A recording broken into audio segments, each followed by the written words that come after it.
പിറ്റേന്നാൾ അവർ മലയിൽ നിന്ന് ഇറങ്ങി വന്നപ്പോൾ ബഹുപുരുഷാരം അവനെ എതിരേറ്റു. കൂട്ടത്തിൽ നിന്ന് ഒരാൾ നിലവിളിച്ചു, ഗുരോ, എൻ്റെ മകനെ കടാക്ഷിക്കണമെന്ന് ഞാൻ നിന്നോട് അപേക്ഷിക്കുന്നു. അവൻ എനിക്ക് ഏകജാതനാകുന്നു. ഒരാത്മാവ് അവനെ പിടിച്ചിട്ട് അവൻ പൊടുന്നനവെ നിലവിളിക്കുന്നു. അത് അവനെ നുരപ്പിച്ച് പിടപ്പിക്കുന്നു. പിന്നെ അവനെ ഞെരിച്ചിട്ട് പ്രയാസത്തോടെ വിട്ടുമാറുന്നു. അതിനെ പുറത്താക്കുവാൻ നിൻ്റെ ശിഷ്യന്മാരോട് അപേക്ഷിച്ചു, എങ്കിലും അവർക്ക് കഴിഞ്ഞില്ല എന്ന് പറഞ്ഞു. അതിന് യേശു, അവിശ്വാസവും കോട്ടവുമുള്ള തലമുറയെ, എത്രത്തോളം ഞാൻ നിങ്ങളോട് കൂടെ ഇരുന്ന് നിങ്ങളെ സഹിക്കും? നിൻ്റെ മകനെ ഇവിടെ കൊണ്ടുവരിക എന്നുത്തരം പറഞ്ഞു. അവൻ വരുമ്പോൾ തന്നെ ഭൂതം അവനെ തള്ളിയിട്ടു, പിടപ്പിച്ചു. യേശു അശുദ്ധാത്മാവിനെ ശാസിച്ചു, ബാലനെ സൗഖ്യമാക്കി, അപ്പനെ ഏൽപ്പിച്ചു. എല്ലാവരും ദൈവത്തിൻ്റെ മഹിമയിൽ വിശ്വസിച്ചു. ലൂക്കോസിൻ്റെ സുവിശേഷങ്ങളുടെ ഒരു പ്രത്യേകത, എല്ലാ അധ്യായവും സുദീർഘമായ അധ്യായങ്ങളാണ്. പുതിയ നിയമത്തിലെ ഏറ്റവും സുദീർഘമായ അധ്യായം തന്നെ ലൂക്കോസിൻ്റെ സുവിശേഷത്തിലാണ് നമുക്ക് കാണുവാൻ കഴിയുന്നത്. ഈ ലൂക്കോസിൻ്റെ സുവിശേഷം 9-ാം അധ്യായത്തിലേക്ക് കടന്നു വരുമ്പോൾ ഏതാണ്ട് 11 ഖണ്ഡികകൾ ഇതിനകത്ത് ക്രോഡീകരിച്ചിരിക്കുന്നതിനെ നമുക്ക് കാണുവാൻ കഴിയും. 11 ഖണ്ഡികകൾ ഇതിനകത്ത് നൽകുമ്പോൾ 11 വിഷയങ്ങളെ ഇതിനകത്ത് സൂചിപ്പിക്കുകയാണ്. 9-ാം അധ്യായത്തിൻ്റെ 1 തുടങ്ങി 6 വരെയുള്ള വാക്യങ്ങളിലേക്ക് കടന്നു വരുമ്പോൾ യേശുവിനെ അനുഗമിച്ച പുരുഷാരത്തിൽ നിന്ന് ദൈവിക മുൻനിർണയ പ്രകാരം തിരഞ്ഞെടുത്ത 12 ശിഷ്യന്മാർക്ക് യേശു കർത്താവ് അധികാരത്തെ നൽകുന്നതാണ് 1 തുടങ്ങി 6 വരെയുള്ള വാക്യങ്ങളിൽ കാണുവാൻ കഴിയുന്നത്.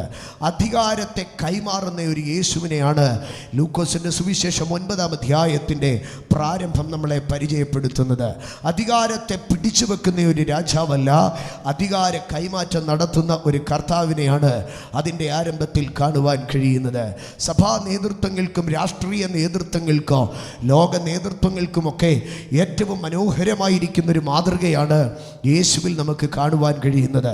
2000 വർഷങ്ങൾ കൊണ്ട് ക്രൈസ്തവ മാർഗം ലോകമെമ്പാടും പടർന്നു പിടിച്ചതിൻ്റെ ഒരു കാരണം എന്തെന്നാൽ ക്രിസ്തുവിൻ്റെ ലീഡർഷിപ്പിൻ്റെ ഒരു ഗുണമാണ്. എന്താണ് ക്രൈസ്തവ ലീഡർഷിപ്പിൻ്റെ അല്ലെങ്കിൽ യേശുവിൻ്റെ ലീഡർഷിപ്പിൻ്റെ പ്രത്യേകത? അധികാരം പിടിച്ചു വെക്കുന്നവനായിരുന്നില്ല, അധികാരം തലയ്ക്ക് പിടിച്ചവനായിരുന്നില്ല, അധികാരം എൻ്റെ കയ്യിൽ തന്നെ എല്ലാ കാലവും ഒതുങ്ങണമെന്ന് ചിന്തിക്കുന്നവനായിരുന്നില്ല. പകരം സകലത്തിൻ്റെ മേലും അധികാരം തന്നെ അനുഗമിച്ച ശിഷ്യന്മാർക്ക് പങ്കുവെച്ച് കൊടുക്കുന്ന അധികാര കൈമാറ്റം നടത്തുന്ന യേശുവിനെയാണ് ആദ്യ ഖണ്ഡികയിൽ നമുക്ക് കാണുവാൻ കഴിയുന്നത്. വീണ്ടും 7 തുടങ്ങി 9 വരെയുള്ള വാക്യങ്ങളിലേക്ക് കടന്നു വരുമ്പോൾ യേശുവിൻ്റെ പ്രവർത്തനങ്ങളിൽ ആകൃഷ്ടനും ആശങ്കാകുലനുമായിരിക്കുന്ന ഹെരോദാവിനെയാണ് നമുക്ക് കാണുവാൻ കഴിയുന്നത്. ഹെരോദാവിൻ്റെ സംശയങ്ങളെയാണ് കാണുവാൻ കഴിയുന്നത്. യേശുവിൻ്റെ പ്രവർത്തനങ്ങൾ ഒരു പ്രത്യേക വിഭാഗത്തെ മാത്രം തൊടുന്നതായിരുന്നില്ല. യേശുവിൻ്റെ പ്രവർത്തനങ്ങൾ ഒരു സഭയ്ക്ക് വേണ്ടി ഉണ്ടായിരുന്നതായിരുന്നില്ല. യേശുവിൻ്റെ പ്രവർത്തനങ്ങൾ ഒരു പ്രത്യേക മതവിഭാഗത്തിന് വേണ്ടി ഉണ്ടായിരുന്നതല്ല. യേശുവിൻ്റെ പ്രവർത്തനങ്ങൾ ഒരു പ്രത്യേക സമുദായത്തിന് വേണ്ടി ഉണ്ടായതായിരുന്നില്ല. യേശു ഒരു സമുദായത്തിൻ്റെ നേതാവാകുവാനോ യേശു ഒരു രാഷ്ട്രത്തിൻ്റെ നേതാവാകുവാനോ അല്ല പരിശ്രമിച്ചത്. യേശു സമൂഹത്തിൻ്റെ എല്ലാ തുറകളിലും ഉള്ളവരെ യേശുവിൻ്റെ സുവിശേഷം സ്പർശിച്ചതായി കാണുവാൻ കഴിയുക. അതിൽ ചിലർ അസ്വസ്ഥരായി, ചിലർ ആകൃഷ്ടരായി. ഇവിടെ ഹെരോദാവ് യഹൂദനെ അടിമപ്പെടുത്തി വാഴുന്നതായ ഹെരോദാവും കൂടെ യേശുവിൻ്റെ സുവിശേഷത്താൽ സ്വാധീനിക്കപ്പെടുന്നതിനെ നമുക്ക് അതിൻ്റെ 2-ാം ഖണ്ഡികയിൽ കാണുവാൻ കഴിയും. വീണ്ടും 10-11 തുടങ്ങിയുള്ള ആ ഒരു ഭാഗത്തിലേക്ക് കടന്നു വരുമ്പോൾ സ്തോത്ര, യേശു കർത്താവിങ്കിൽ നിന്ന് അധികാരം വാങ്ങി കടന്നുപോയ ശിഷ്യന്മാർ മടങ്ങി യേശുവിൻ്റെ അടുക്കിലേക്ക് കടന്നു വന്നിട്ട് കർത്താവിൻ്റെ അടുക്കിലേക്ക് കടന്നു വന്ന് അവരുടെ ശുശ്രൂഷയുടെ റിപ്പോർട്ട് നൽകുന്നതായിട്ടുള്ള അവരുടെ ശുശ്രൂഷയിൽ ദൈവിക പ്രവർത്തികൾ വെളിപ്പെട്ടതിനെ അവർ ദൈവത്തിന് കണക്ക് ബോധിപ്പിക്കുന്നത്, കർത്താവിന് കണക്ക് ബോധിപ്പിക്കുന്നതിനെയാണ് അതിൻ്റെ 10-11 വാക്യങ്ങളിൽ നമുക്ക് കാണുവാൻ കഴിയുന്നത്. വീണ്ടും അതിൻ്റെ 12 തുടങ്ങി 17 വരെയുള്ള വാക്യങ്ങളിലേക്ക് കടന്നു വരുമ്പോൾ യേശു 5 അപ്പം കൊണ്ട് 5000 പേരെ തൃപ്തരാക്കുകയാണ്. തൻ്റെ പ്രസംഗം കേൾക്കുവാൻ കടന്നു വന്നവരെ പ്രസംഗം കേൾപ്പിച്ച് പറഞ്ഞുവിടുന്ന ഒരു യേശുവല്ല, അവരെ തൃപ്തരാക്കി പറഞ്ഞുവിടുന്ന ഒരു യേശുവാണ്. ഇന്ന് രാത്രികാലം ഞാൻ ദൈവവചനവുമായി ഇതിനകത്ത് നിൽക്കുമ്പോൾ വളരെ ധൈര്യത്തോടുകൂടി ഞാൻ പറയാം, ഒരു പ്രഭാഷണം കേട്ട് ഇന്ന് രാത്രി നിങ്ങൾ മടങ്ങത്തില്ല, ഒരു വചനത്തിൻ്റെ ചാതുര്യം കേട്ട് ഇന്ന് രാത്രി നിങ്ങൾ മടങ്ങത്തില്ല. പകരം നിങ്ങളുടെ ആർത്തി അറിഞ്ഞ്, നിങ്ങളുടെ ആകുലതകൾ അറിഞ്ഞ് സ്വർഗം ഈ രാത്രി നിങ്ങളെ തൃപ്തരാക്കുമെന്ന് അറിഞ്ഞുകൊള്ളണം. കാരണം ഞാൻ ഇന്ന് രാത്രി പ്രസംഗിക്കുന്ന ശുശ്രൂഷിക്കുന്ന യേശു ഒരു പ്രഭാഷകൻ മാത്രമായിരുന്നില്ല. പകരം തൻ്റെ പ്രഭാഷണ മുറ്റത്ത് കടന്നു വരുന്ന ഓരോരുത്തൻ്റെയും ആവശ്യവും അവസ്ഥയും അറിഞ്ഞ് അവനെ ആശ്വസിപ്പിച്ച് അവനെ തൃപ്തനാക്കി മടക്കി അയക്കുന്നവനായിരുന്നു. അതിനനന്തരമായി 18 തുടങ്ങി 27 വരെയുള്ള വാക്യങ്ങളിലേക്ക് കടന്നു വരുമ്പോൾ തനിച്ച് പ്രാർത്ഥിക്കുവാൻ കടന്നു പോകുന്ന, പ്രാർത്ഥനയിൽ ഏകാന്തതയിൽ സമയം ചെലവഴിക്കുന്ന യേശുവിനെയാണ് കാണുവാൻ കഴിയുന്നത്. വീണ്ടും 28 തുടങ്ങി 36 വരെയുള്ള വാക്യങ്ങളിലേക്ക് കടന്നു വരുമ്പോൾ തൻ്റെ ശിഷ്യന്മാരിൽ യോഹന്നാനെയും പത്രോസിനെയും യാക്കോബിനെയും കൂട്ടിക്കൊണ്ട് താബോർ മലയുടെ മുകളിലേക്ക് കടന്നുപോയി അവരുടെ മുമ്പാകെ രൂപാന്തരപ്പെട്ട് പ്രാർത്ഥിക്കുമ്പോൾ വസ്ത്രം വെളിച്ചം പോലെ വെള്ളയായി മുഖഭാവം മാറി. യേശു കർത്താവ് ഏലിയാവിനോടും മോശയോടും സംഭാഷിക്കുന്ന ഭാഗമാണ് നമുക്ക് കാണുവാൻ കഴിയുന്നത്. അതിനുശേഷമുള്ള ഖണ്ഡികയാണ് നാം വായിച്ചത്. 37 തുടങ്ങി 45 വരെയുള്ള വാക്യങ്ങളിലേക്ക് കടന്നു വരുമ്പോൾ ചന്ദ്രരോഗം പിടിച്ചതായിട്ടുള്ള ഒരു ലുനാറ്റിക് പേഷ്യൻറ്റിനെ കർത്താവ് സൗഖ്യമാക്കുന്നതിനെ നമുക്ക് കാണുവാൻ കഴിയാം.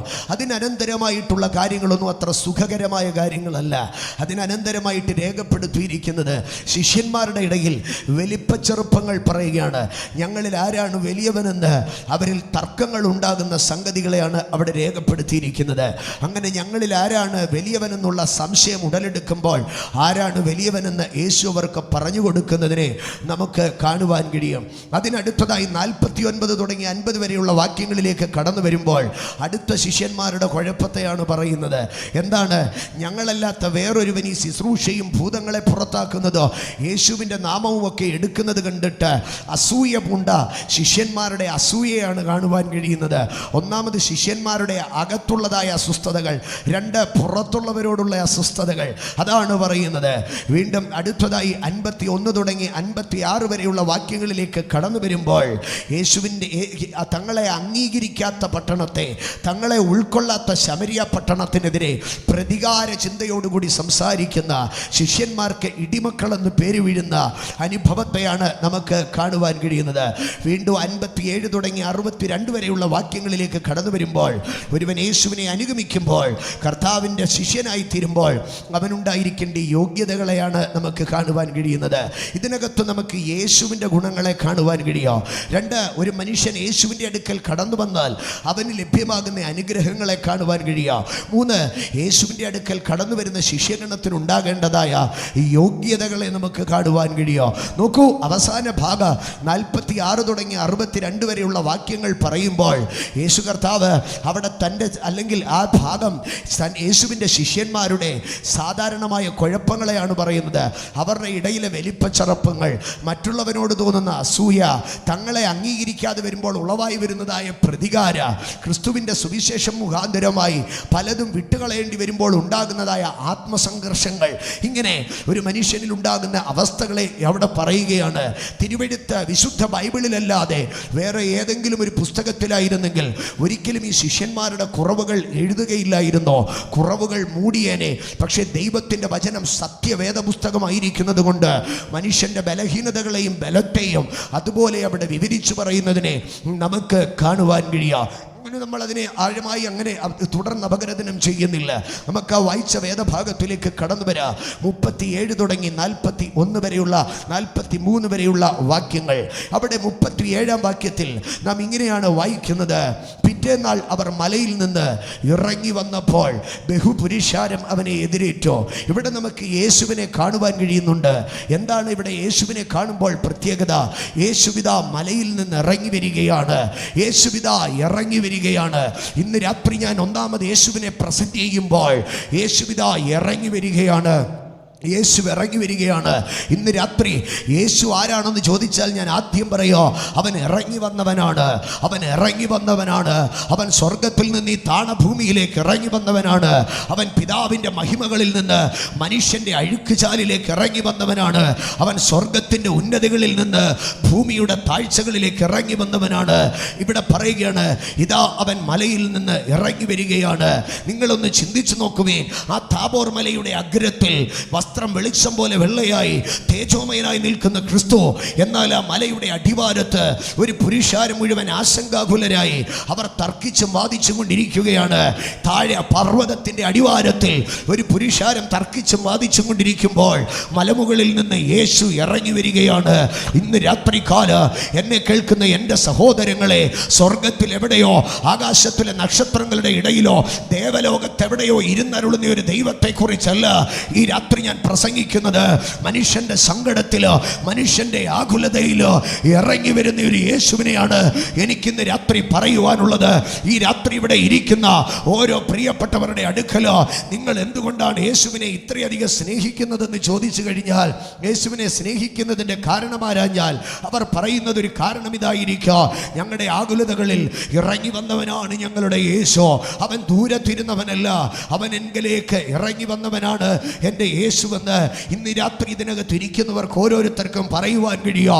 തിരുവെഴുത്തിലെ ഓരോ ഭക്തൻ്റെയും ജീവിതത്തിലേക്ക് കടന്നു വരുമ്പോൾ നമ്മൾക്ക് കാണുവാൻ കഴിയുന്നത് അവരുടെ സാക്ഷ്യം ഇതായിരുന്നു: ദൈവം എനിക്ക് വേണ്ടി ഇറങ്ങി വന്നു. ന്യായാധിപന്മാരുടെ കാലത്തിൽ എഴുന്നേറ്റ് വന്ന ഭക്തയായ ഒരു മാതാവായിരുന്നു ദെബോര. ആ ദെബോര ഒരിക്കൽ പറയുകയാണ്: ഞാൻ യുദ്ധക്കളത്തിലായിപ്പോയി, ശത്രു സൈന്യങ്ങൾ എന്നെ വളഞ്ഞു, വീരന്മാർ എനിക്കെതിരെ പടപൊരുതി, എന്നാൽ വീരന്മാരുടെ നടുവിൽ യഹോവ എനിക്ക് വേണ്ടി ഇറങ്ങി വന്നു എന്ന് പറയുകയാണ്. സ്തോത്ര. അവിടെ ദെബോര പറയുകയാണ്: യുദ്ധത്തിന്റെ നടുവിൽ ഇറങ്ങി വന്നവനായിരിക്കുന്ന ദൈവ, ഇന്ന് രാത്രികാലം ഞാൻ വിളിച്ചു പറയട്ടെ സഹോദരങ്ങളെ, നിന്റെ യുദ്ധക്കളത്തിൽ ദൂരത്തിരിക്കുന്നവനല്ല കർത്താവ്. നിനക്കെതിരെ ശത്രു പടപൊരുതുമ്പോൾ, നിനക്കെതിരെ ശത്രു വേട്ടയാടുമ്പോൾ, നിനക്കെതിരെ ശത്രു സംഘം ചേരുമ്പോൾ സ്വർഗം ദൂരത്തിരിക്കത്തില്ല, കർത്താവ് ദൂരത്തിരിക്കത്തില്ല. ദെബോര പറയുകയാണ്: വീരന്മാരുടെ നടുവിൽ ദൈവം എനിക്ക് ഇറങ്ങി വരുന്നു. ഈ രാത്രി ഞാൻ പ്രസംഗിക്കുമ്പോൾ നിന്റെ യുദ്ധമണ്ഡലങ്ങളെ നോക്കി ഞാൻ വിളിച്ചു പറയാ: ഈ രാത്രി നിന്റെ യുദ്ധമണ്ഡലത്തിൽ ഇറങ്ങി വരുന്ന ഒരു കർത്താവിനെയാണ് ഞാൻ പ്രസംഗിക്കുന്നത്. നിന്റെ ശത്രു എത്ര പ്രബലനാകട്ടെ, നിന്റെ ശത്രു എത്ര യുദ്ധവീരനാകട്ടെ, അവൻ സാമ്രാജ്യങ്ങളുടെ അധികാരമുള്ളവനാകട്ടെ, അവൻ പൈശാചിക മണ്ഡലങ്ങളുടെ പിന്തുണയുള്ളവനാകട്ടെ, ഈ രാത്രി അവൻ നിന്റെ തലമുറയ്ക്കെതിരെയോ, ഈ രാത്രി അവൻ നിന്റെ കുടുംബത്തിനെതിരെയോ, ഈ രാത്രി അവൻ നിന്റെ ശുശ്രൂഷയ്ക്കെതിരെയോ, ഈ രാത്രി അവൻ നിന്റെ മാന്യതയ്ക്കെതിരെയോ, ഈ രാത്രി അവൻ നിന്റെ ഏത് മണ്ഡലത്തിനെതിരെ യുദ്ധത്തിന്റെ പടയോടുകൂടെ, യുദ്ധത്തിന്റെ പോർവിളിയോടുകൂടെ അവൻ നിനക്കെതിരെ കയറി വരുമ്പോൾ ഈ രാത്രി ഞാൻ വിളിച്ചു പറയാ: നിനക്ക് വേണ്ടി സ്വർഗത്തിൽ നിന്ന് യേശു ഇറങ്ങി വരികയാണ്. നിനക്കെതിരെ ശത്രു കയറി വരുമ്പോൾ ഈ രാത്രി വിളിച്ചു പറ: സ്വർഗത്തിൽ നിന്ന് ദൈവം എനിക്ക് വേണ്ടി ഇറങ്ങി വരിക. എവിടെയൊക്കെ ദൈവജന യുദ്ധത്തെ നേരിട്ടിട്ടുണ്ടോ അവിടെയൊക്കെ സ്വർഗത്തിൽ നിന്ന് കർത്താവ് ഇറങ്ങി വന്നിട്ടുണ്ട്. അത് ചരിത്രത്തിൽ മാത്രമല്ല, ഇനിയും അതിവേഗത്തിൽ, ഇനിയും അത് ആസന്ന ഭാവിയിൽ ലോകത്തിന്റെ നടുവിൽ യുദ്ധങ്ങൾ ഉണ്ടാകുക. ലോകം എത്രയോ മഹത്തായ യുദ്ധങ്ങളെ കണ്ടോ, ജാതി ജാതിയോട് പോരാടിയ ജാതീയ യുദ്ധങ്ങളെ കണ്ടോ, രാജ്യങ്ങൾ തമ്മിലുള്ള യുദ്ധങ്ങളെ കണ്ടോ. രാജ്യങ്ങൾ തമ്മിലുള്ള യുദ്ധങ്ങൾ ലോകത്തിന്റെ മഹത്തായ രാഷ്ട്രങ്ങൾ ഏറ്റെടുത്ത് രാഷ്ട്രങ്ങൾ രണ്ട് ചേരിയിൽ നിന്നുകൊണ്ട് പിൽക്കാലത്ത് ചെയ്തെടുത്ത വലിയ ലോക മഹായുദ്ധങ്ങളെ കണ്ടോ. അതുകൊണ്ടൊന്നും കാലങ്ങൾ അവസാനിച്ചിട്ടില്ല. ഇനിയും ഈ ലോകത്ത് വലിയ യുദ്ധങ്ങൾ ഉണ്ടാകുക. ഇന്നിന്റെ കാലഗതികളിലേക്ക് നോക്ക്. റഷ്യ യുക്രൈനെതിരെ യുദ്ധം തുടങ്ങിയപ്പോൾ റഷ്യക്ക് പിന്തുണയുമായി ചൈനയും ലോകത്തിലെ അവരോട് ചേർന്ന് കിടപിടിക്കുന്ന രാഷ്ട്രങ്ങളോ ഒന്നു ചേരുമ്പോൾ ഉക്രൈൻ എന്ന ചെറിയ രാഷ്ട്രത്തിന്റെ പിന്നിലേക്ക് യൂറോപ്യൻ യൂണിയനോ ബ്രിട്ടനും അമേരിക്കയോ പിന്നാലെ ചേർന്നുകൊണ്ട് ആയുധങ്ങളെ വാരിയെറിയുമ്പോൾ ലോകം രണ്ട് ചേരിയിലേക്ക് തിരിയുകയാണ്. ലോകം കാതോർക്കുകയാണ് മൂന്നാമതൊരു ലോകമഹായുദ്ധത്തിന് വേണ്ടി. ഈ യുദ്ധങ്ങളുടെ അനന്തരമായിട്ട് യഹൂദന് വിരോധമായി ഒരു യുദ്ധമുണ്ടാകുക. അത് ഹർമഗദോൻ യുദ്ധമെന്നാണ് പറയുന്നത്. കിഴക്കു നിന്ന് രാജാക്കന്മാർ ഇസ്രായേലിലേക്ക് പടവരുതുവാനായി കടന്നു പോകുക. അന്ന് യെരൂശലേമിന് സമീപം ഒഴുകുന്ന യൂഫ്രട്ടീസ് എന്ന നദി വറ്റിപ്പോകുക. യൂഫ്രട്ടീസ് എന്ന നദി വറ്റിപ്പോകുമ്പോൾ കിഴക്കു നിന്ന് വരുന്ന രാജാക്കന്മാർ യഹൂദനെ നശിപ്പിക്കുവാൻ തക്കവണ്ണം അവിടേക്ക് കടന്നു പോകുക. ആ നാളിൽ യഹൂദൻ ഒറ്റപ്പെടുക. ആ നാളിൽ യെരൂശലേമിന് നേരെ വാടകോരുക. ആ നാളിൽ ലോകത്തിന്റെ ബൃഹത്തായ സകല പടക്കപ്പലുകളോ, ലോകത്തിന്റെ ചീറിപ്പായുന്ന സകല പോർവിമാനങ്ങളോ, സമുദ്രത്തിന്റെ അടിയിലെ അന്തർവാഹിനികളോ യെരൂശലേമിന് ചുറ്റും വട്ടമിട്ട് നിറയോ, അതൊക്കെ യെരൂശലേമിനെതിരെ കയറി വരികയാണ്. പക്ഷേ അന്നാളിൽ യേശു കർത്താവ് സ്വർഗത്തിൽ നിന്ന് ഒലിവുമലയുടെ നെറുകയിൽ ഇറങ്ങി വരിക. ഈ രാത്രി ഞാൻ വിളിച്ചു പറയാ: യുദ്ധങ്ങളിൽ ഇറങ്ങി വരുന്ന ഒരു യേശു എനിക്കുണ്ട്. ഈ രാത്രി നിന്റെ യുദ്ധ ആത്മമണ്ഡലത്തിലെ യുദ്ധമാകട്ടെ, ഈ രാത്രി നിന്റെ യുദ്ധ സാമ്പത്തിക മേഖലയിലെ യുദ്ധമാകട്ടെ, ഈ രാത്രി നിന്റെ യുദ്ധ സമൂഹത്തിൽ ഉയർന്നു വരുന്ന പോരാട്ടമാകട്ടെ, ഈ രാത്രി ഞാൻ വിളിച്ചു പറയാ: നിന്റെ യുദ്ധങ്ങളിൽ നീ ഏകനല്ല, നിന്റെ പോരാട്ടങ്ങളിൽ നീ ഏകനല്ല. നിന്റെ യുദ്ധങ്ങളിൽ ഇറങ്ങി വരുന്ന ഒരു കർത്താവ് നിനക്കുണ്ട്. ഈ രാത്രി വിളിച്ചു പറ: എന്റെ യുദ്ധങ്ങളിൽ കർത്താവ് എനിക്ക് വേണ്ടി ഇറങ്ങി വരും. 40-ാം സങ്കീർത്തനത്തിലേക്ക് കടന്നു വരുമ്പോൾ 40-ാം സങ്കീർത്തനത്തിൽ നമുക്ക് കാണുവാൻ കഴിയുന്നത് ഒരു മനുഷ്യൻ താണു പോവുകയാണ്. അവൻ എവിടേക്ക്, അവൻ്റെ അവസ്ഥ എന്താണ്? അവൻ പറയുകയാണ്, ഞാൻ താണതായ ഒരു കുഴിയിലാണ്, കുഴഞ്ഞതായ ഒരു ചേറ്റിലാണ്. എന്താണ് കുഴഞ്ഞതായ ചേറിൻ്റെ പ്രത്യേകത? ഒരു കുഴഞ്ഞ ചേറിൽ ഒരു മനുഷ്യൻ ഇറങ്ങിയാൽ അവൻ അവിടെ നിന്നൊന്ന് കയറാൻ പരിശ്രമിക്കുക. അവൻ ഒരു കാല് പൊക്കുമ്പോൾ അവൻ്റെ ശരീരത്തിൻ്റെ ഭാരം മുഴുവൻ എന്താകുക? മറ്റേ കാലിലാകുക. അപ്പോൾ ഈ കാല് പിന്നെയും എന്ത് ചെയ്യുക? അത് താണുപോകുക. അവൻ ആ കാല്, പൊക്കിയ കാല് വീണ്ടും താഴ്ത്തുമ്പോൾ അവൻ പിന്നെയും താഴുക. അവൻ കയറുവാൻ പരിശ്രമിക്കും തോറും അവൻ താണുകൊണ്ടേയിരിക്കുക. സങ്കീർത്തനക്കാരൻ പറയുകയാണ്, ഞാൻ ജീവിതത്തിൻ്റെ ഒരു നാഴികയിൽ താണതായ കുഴിയിൽ, കുഴഞ്ഞതായ ചേറ്റിലുമായിരുന്നു. എന്നെ രക്ഷിപ്പാൻ ആരും ഉണ്ടായില്ല. എന്നാൽ ഞാൻ അവിടെ നിന്ന് നിലവിളിച്ചോ. അടുത്ത ഭാഗത്ത് പറയുകയാണ്, അവൻ എങ്കിലേക്ക് ചാഞ്ഞു വന്നോ. ഇന്ന് രാത്രി ഞാൻ വിളിച്ചു പറയാ, നിന്റെ ബുദ്ധിയുണ്ടോ, നിന്റെ ശക്തി കൊണ്ടോ, നിന്റെ പരിശ്രമം കൊണ്ടോ നിനക്ക് കയറുവാൻ കഴിയാത്ത കുഴികളിൽ ഇറങ്ങി പോകുമ്പോൾ ഈ രാത്രി സ്വർഗം നിനക്ക് വേണ്ടി തുറക്കുക. യേശു നിനക്ക് വേണ്ടി ഇറങ്ങി വരിക. ഇന്ന് രാത്രി നിന്റെ സാമ്പത്തിക മേഖല ഒരു കുഴഞ്ഞ ചേറ് പോലെ, ഇന്ന് രാത്രി നിന്റെ കുടുംബ ജീവിത ഒരു കുഴഞ്ഞ ചേറ് പോലെ, ഇന്ന് രാത്രി നിന്റെ വിദ്യാഭ്യാസ ഒരു കുഴഞ്ഞ ചേറ് പോലെ, ഇന്ന് രാത്രി നിന്റെ ശുശ്രൂഷ ഒരു കുഴഞ്ഞ ചേറ് പോലെ, കയറാൻ തോന്നുന്തോറും ഇറങ്ങിപ്പോകുന്ന, പരിശ്രമിക്കും തോറും താണുപോകുന്ന, ജീവിതത്തിന്റെ ഏത് ഗതികെട്ട അവസ്ഥയായിരുന്നാലോ, ജീവിതത്തിന്റെ ഏത് വഴിമുട്ടിയ അവസ്ഥയായാലോ, ഈ രാത്രി ഞാൻ പ്രസംഗിക്കുന്ന യേശു അവൻ ആ കുഴിയിലേക്ക് ഇറങ്ങി വരോ.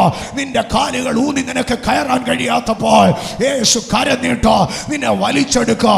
ഈ രാത്രി ഇതിനകത്തിരുന്നോ, സമീപത്തിരുന്നോ, ഞങ്ങളെ കേൾക്കുന്ന ഏതെങ്കിലും സ്നേഹിതരോ സഹോദരങ്ങളോ ജീവിതത്തിൽ സാമ്പത്തികമായോ സാമൂഹികമായോ കുടുംബ പശ്ചാത്തലത്തിലോ എത്ര പരിശ്രമിച്ചിട്ടോ കയറാൻ കഴിയാതെ വേണ്ട പിന്നെയും താണുപോകുന്ന ജീവിതത്തിലെ ഏതോ ശാപമാണ്, പിതാക്കന്മാരുടെ ഏതോ ദോഷമാണ്, ജന്മനാളിൻ്റെ ഏതോ പിഴവാണ്, ഗ്രഹം നിലയുടെ ഏതോ പിഴവാണ് എന്ന് പറഞ്ഞ് ജീവിതം വ്യാകുലപ്പെടുന്നുണ്ടെങ്കിൽ ഈ രാത്രി ഞങ്ങൾ ഈ ദേശത്തോട് വിളിച്ചു പറയുകയാണ്, നിന്റെ കുഴഞ്ഞ അവസ്ഥയിലേക്ക്, നിനക്ക് കയറാൻ പറ്റാത്ത അവസ്ഥയിലേക്ക് ഇറങ്ങി വരുന്ന ഒരു ദൈവ അവിടെ ഇറങ്ങി വന്ന് നിന്നെ വലിച്ചു പോക്കി, നിന്നെ വലിച്ചു കയറ്റി, നീ താഴാതെ വേണ്ട, നിന്നെ ഉറപ്പുള്ള പാറയിൽ നിർത്തുവാൻ തക്കവണ്ണ, നിന്റെ അവസ്ഥ മാറ്റുവാൻ, നിന്റെ നില മാറ്റുവാൻ, നിന്റെ നിലവാരം മാറ്റുവാൻ കഴിയുന്ന ഒരു യേശുവുണ്ട്.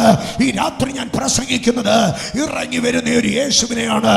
ഇന്ന് രാത്രി പറഞ്ഞാട്ട് എനിക്കായി ഇറങ്ങി വരുന്ന ഒരു യേശു, the Lord who descended for me.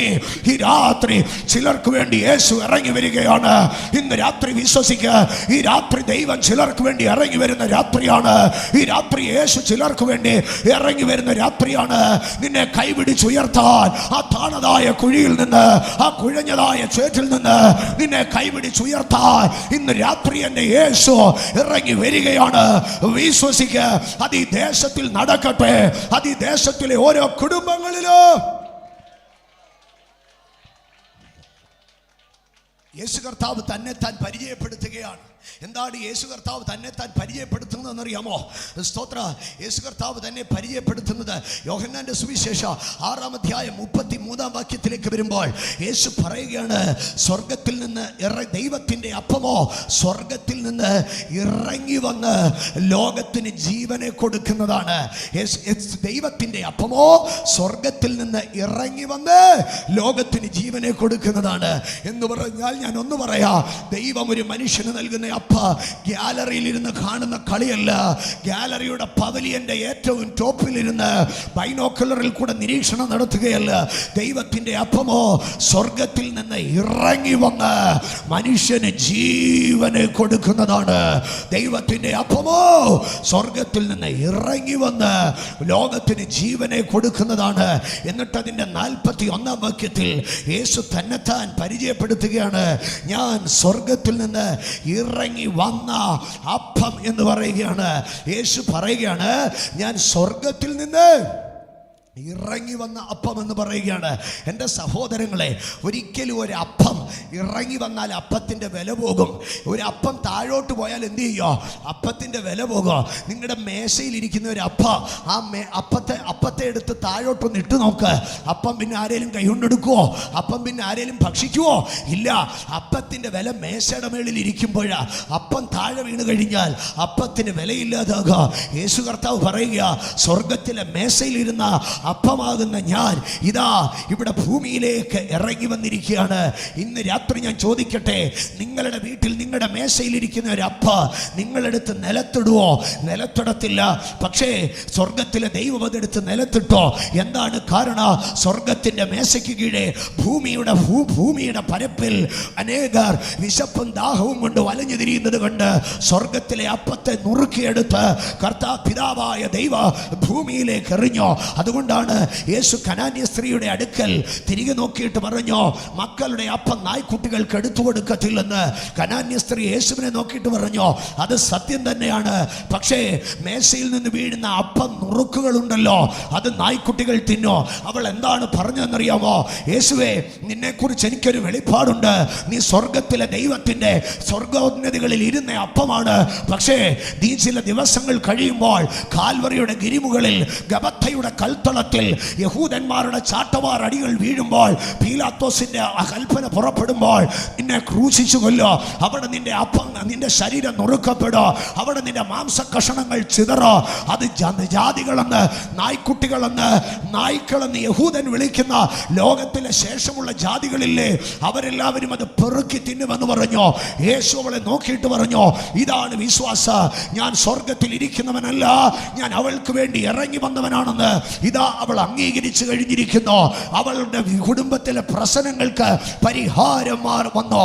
ഇന്ന് രാത്രി ഞാൻ വിളിച്ചു പറയാ, ഞാൻ പ്രസംഗിക്കുന്ന യേശു മേശയിൽ നിന്ന് നിലത്ത് വീണ് നുറുക്കപ്പെടുന്ന അപ്പമാണ്. എന്തിന്? മേശയുടെ താഴെ ചുറ്റിപ്പറ്റി നടക്കുന്ന നായ്ക്കുട്ടികളെ പോലെ ആരും ഗണ്യമാക്കാതെ ആട്ടിക്കളയപ്പെടുന്ന അവസ്ഥകളിൽ ചിതറിക്കിടക്കുന്നവർക്ക് വേണ്ടി നുറുക്കപ്പെടുന്നതായ അപ്പ ഈ രാത്രി വിശ്വസിച്ചാട്ട് യേശു ഇറങ്ങി വരുന്ന അപ്പമാ. മേശയുടെ മുകളിൽ ഒരു ഷോ ഓഫിൽ ഇരിക്കുന്ന അപ്പമല്ല, അവൻ ഇറങ്ങി വന്ന് നുറുക്കപ്പെടുന്ന അപ്പമാണ്. നോക്കൂ, യേശു അവിടെ പറയുകയാണ്, ഞാൻ ഇറങ്ങി വരുന്ന അപ്പമാണ് എന്ന് പറയുകയാണ്. സ്തോത്ര. വീണ്ടും നിങ്ങൾ ശ്രദ്ധിച്ചാൽ യേശു പറയുകയാണ്, ഞാൻ ലോകത്തിൻ്റെ വെളിച്ചമാണ്. എന്നാൽ അതിനെക്കുറിച്ച് എന്താണ് യേശു പറയുന്നത്? സ്തോത്ര. യോഹന്നാന്റെ സുവിശേഷം 1-ാം അധ്യായം അതിൻ്റെ 9-ാം വാക്യത്തിലേക്ക് വരുമ്പോൾ, യോഹന്നാന്റെ സുവിശേഷം 1-ാം അധ്യായം അതിൻ്റെ 9-ാം വാക്യത്തിലേക്ക് വരുമ്പോൾ, യോഹന്നാന്റെ സുവിശേഷം 1-ാം അധ്യായം അതിൻ്റെ 9-ാം വാക്യത്തിൽ ഇങ്ങനെയാണ് നാം വായിക്കുന്നത്, ഏത് മനുഷ്യനെയും പ്രകാശിപ്പിക്കുന്ന സത്യ വെളിച്ചം ലോകത്തിലേക്ക് വന്നുകൊണ്ടിരുന്നു എന്ന് പറയുകയാണ്. ഏത് മനുഷ്യനെയും പ്രകാശിപ്പിക്കുന്ന സത്യ വെളിച്ചം ലോകത്തിലേക്ക് വന്നുകൊണ്ടിരുന്നു. ഇവിടെ ഒരു വെളിച്ചത്തെ കുറിച്ച് പറയുകയാണ്. ആ വെളിച്ചം എന്ത് ചെയ്യുകയാണ്? ആ വെളിച്ചം ലോകത്തിലേക്ക് ഇറങ്ങി വരികയാണ്. ആ വെളിച്ചം ലോകത്തിലേക്ക് ഇറങ്ങി വരികയാണ്. വെളിച്ചം ഇറങ്ങി വരികയാണ്. യേശു തന്നെത്താൻ വെളിച്ചമായി പ്രസന്റ് ചെയ്യുമ്പോൾ യേശു കർത്താവ് പറയുകയാണ്, വെളിച്ചം ഇറങ്ങി വരികയാണ്. നോക്കൂ, യുദ്ധങ്ങളുടെ നടുവിൽ ഇറങ്ങി വരുന്ന ദൈവം. നോക്കൂ, കുഴഞ്ഞതായ ചേറ്റിൽ ഇറങ്ങി വരുന്നതായ ദൈവം. നോക്കൂ, അപ്പമായ ദൈവം ഇറങ്ങി വരുന്നു. നോക്കൂ, വെളിച്ചമായവൻ ഇറങ്ങി വരുന്നു. ഇവിടെ ഏത് ഭാഗങ്ങളിലേക്ക് നോക്കിയാലോ കർത്താവ് ഇറങ്ങി വരികയാണ്. ഇറങ്ങി വരുന്ന ഒരു ദൈവത്തെയാണ് നമുക്ക് കാണുവാൻ കഴിയുന്നത്. ഇറങ്ങി വരുന്നതായിട്ടുള്ള ഒരു ദൈവ. സ്തോത്ര. ഇറങ്ങി വരുന്നതായ ദൈവ. അതുകൊണ്ടാണ് ഫിലിപ്പിയ ലേഖനത്തിലേക്ക് കടന്നു വരുമ്പോൾ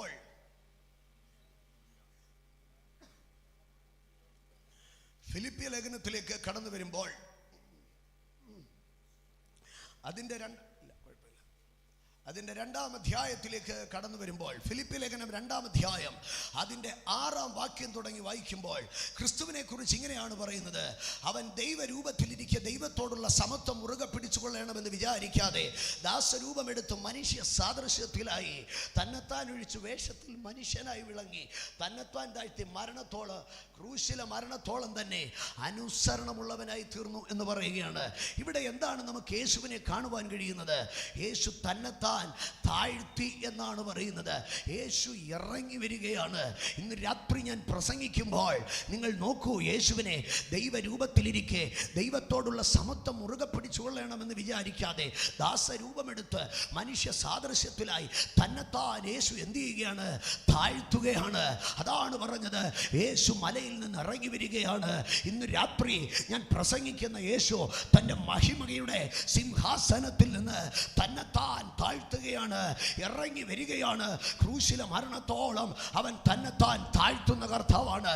ഈ രാത്രി വിശ്വസിക്ക്, നിനക്ക് വേണ്ടി താണിറങ്ങി വരുന്ന, നമുക്ക് വേണ്ടി താണിറങ്ങി വരുന്ന ഒരു യേശുവിനെയാണ് ഇന്ന് രാത്രി ഞാൻ പ്രസംഗിക്കുന്നത്. നമുക്ക് വേണ്ടി താണിറങ്ങി വരുന്നതായ ഒരു യേശു. ഇന്ന് രാത്രി വിശ്വസിക്ക്, നമുക്ക് വേണ്ടി താണിറങ്ങി വരുന്നതായ യേശു. സഹോദരങ്ങളെ, യേശു എവിടെ വരെയാണ് താണത്? നമ്മളൊക്കെ പലപ്പോഴും നമ്മുടെ കുടുംബത്തിലും സമൂഹത്തിലും ഒക്കെ പറയുക, ഞാൻ ഭൂമിയോളം താണെന്ന് പറയുക. നമ്മൾ ഭൂമിയോളം താണോ? പക്ഷേ ഏതൊരു മനുഷ്യനോ ഭൂമിയോളം മാത്രമേ താണിട്ടുള്ളൂ. തൻ്റെ മക്കൾക്ക് വേണ്ടി ഭൂമിയോളം താണ അപ്പനെ കാണാൻ കഴിയോ? തൻ്റെ കുഞ്ഞുങ്ങൾക്ക് വേണ്ടി ഭൂമിയോളം താണ മാതാവിനെ കാണാൻ കഴിയോ? തൻ്റെ ഭാര്യയ്ക്ക് വേണ്ടി ഭൂമിയോളം താണ ഭർത്താവിനെ കാണാൻ കഴിയോ? തൻ്റെ ഭർത്താവിന് വേണ്ടി ഭൂമിയോളം താണ ഭാര്യയെ കാണാൻ കഴിയോ? പക്ഷേ ഇവിടെ കർത്താവായ യേശു ഭൂമിയോളം അല്ല താണത്. എഫെസ്യ ലേഖനത്തിലേക്ക് കടന്നു വരുമ്പോൾ എഫെസ്യ ലേഖനം 4-ാം അധ്യായം അതിൻ്റെ 9-ാം വാക്യത്തിലേക്ക് വരുമ്പോൾ അവിടെ പറയുന്നത് ഇങ്ങനെയാണ്: അവൻ കയറി എന്നതിനാൽ ഭൂമിയുടെ അധോ ഭാഗങ്ങളിലേക്ക് ഇറങ്ങി എന്ന് വരുന്നില്ലയോ? യേശു എവിടെ വരെ ഇറങ്ങി? ഭൂമിയോളമല്ല അവൻ താണത്, ഭൂമിയുടെ അധോ ഭാഗങ്ങളിലേക്ക് അവൻ ഇറങ്ങിപ്പോയി എന്നാണ് പറയുന്നത്. ഭൂമിയുടെ അധോ ഭാഗങ്ങളിലേക്ക് അവൻ ഇറങ്ങിപ്പോയി.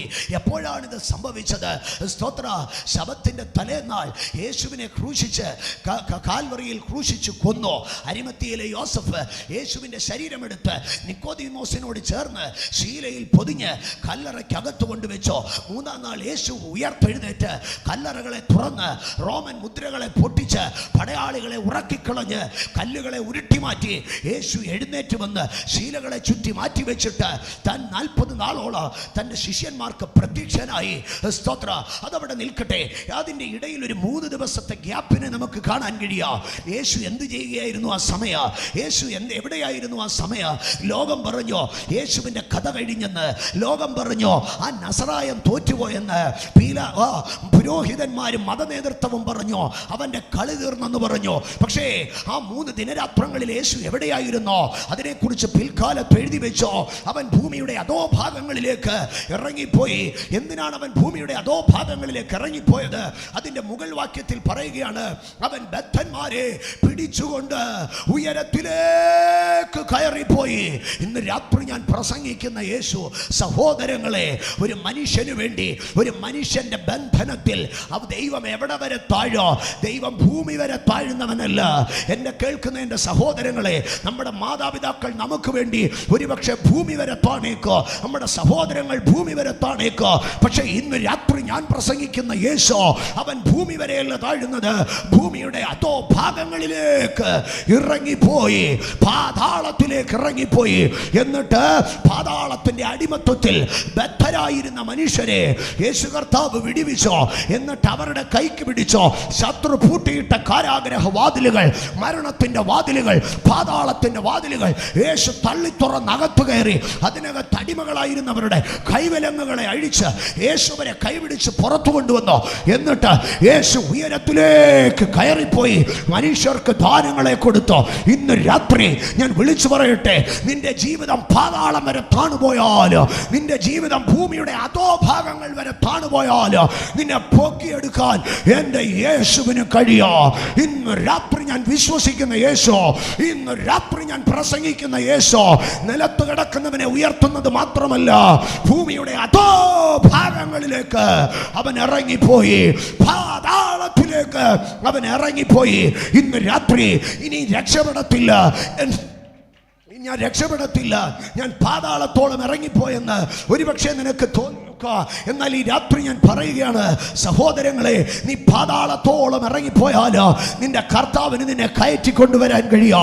ഒരു പക്ഷേ നിന്റെ കുടുംബജീവിതം ഇന്ന് പാതാളത്തിലായിരിക്കാം. ഒരു പക്ഷേ നിന്റെ സാമ്പത്തിക അവസ്ഥ ഇന്ന് ഭൂമിയുടെ അധോഭാഗത്തിലായിരിക്കാം. നിന്റെ പ്രതീക്ഷകൾ ഭൂമിയുടെ അധോഭാഗത്തിലായിരിക്കാം. നിന്റെ ആരോഗ്യ ഭൂമിയുടെ അധോഭാഗത്തിലായിരിക്കാം.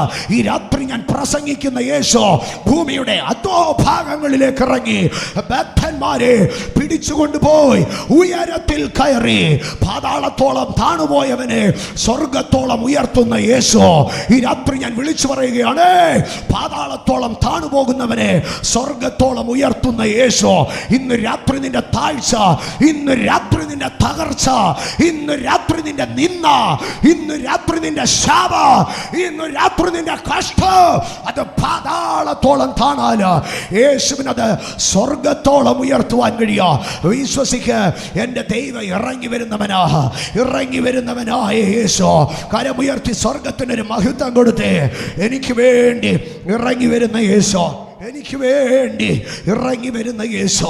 ഇതാ 37-ാം വാക്യം പറയുകയാണ്, അവിടെ ആ മലയുടെ താഴ്വാരത്തിൽ വലിയ സംഘർഷം നടക്കുമ്പോൾ സ്തോത്ര കർത്താവ് മലയിൽ നിന്ന് ഇറങ്ങി വരികയാണ്. കർത്താവ് എന്ത് ചെയ്യുകയാണ്?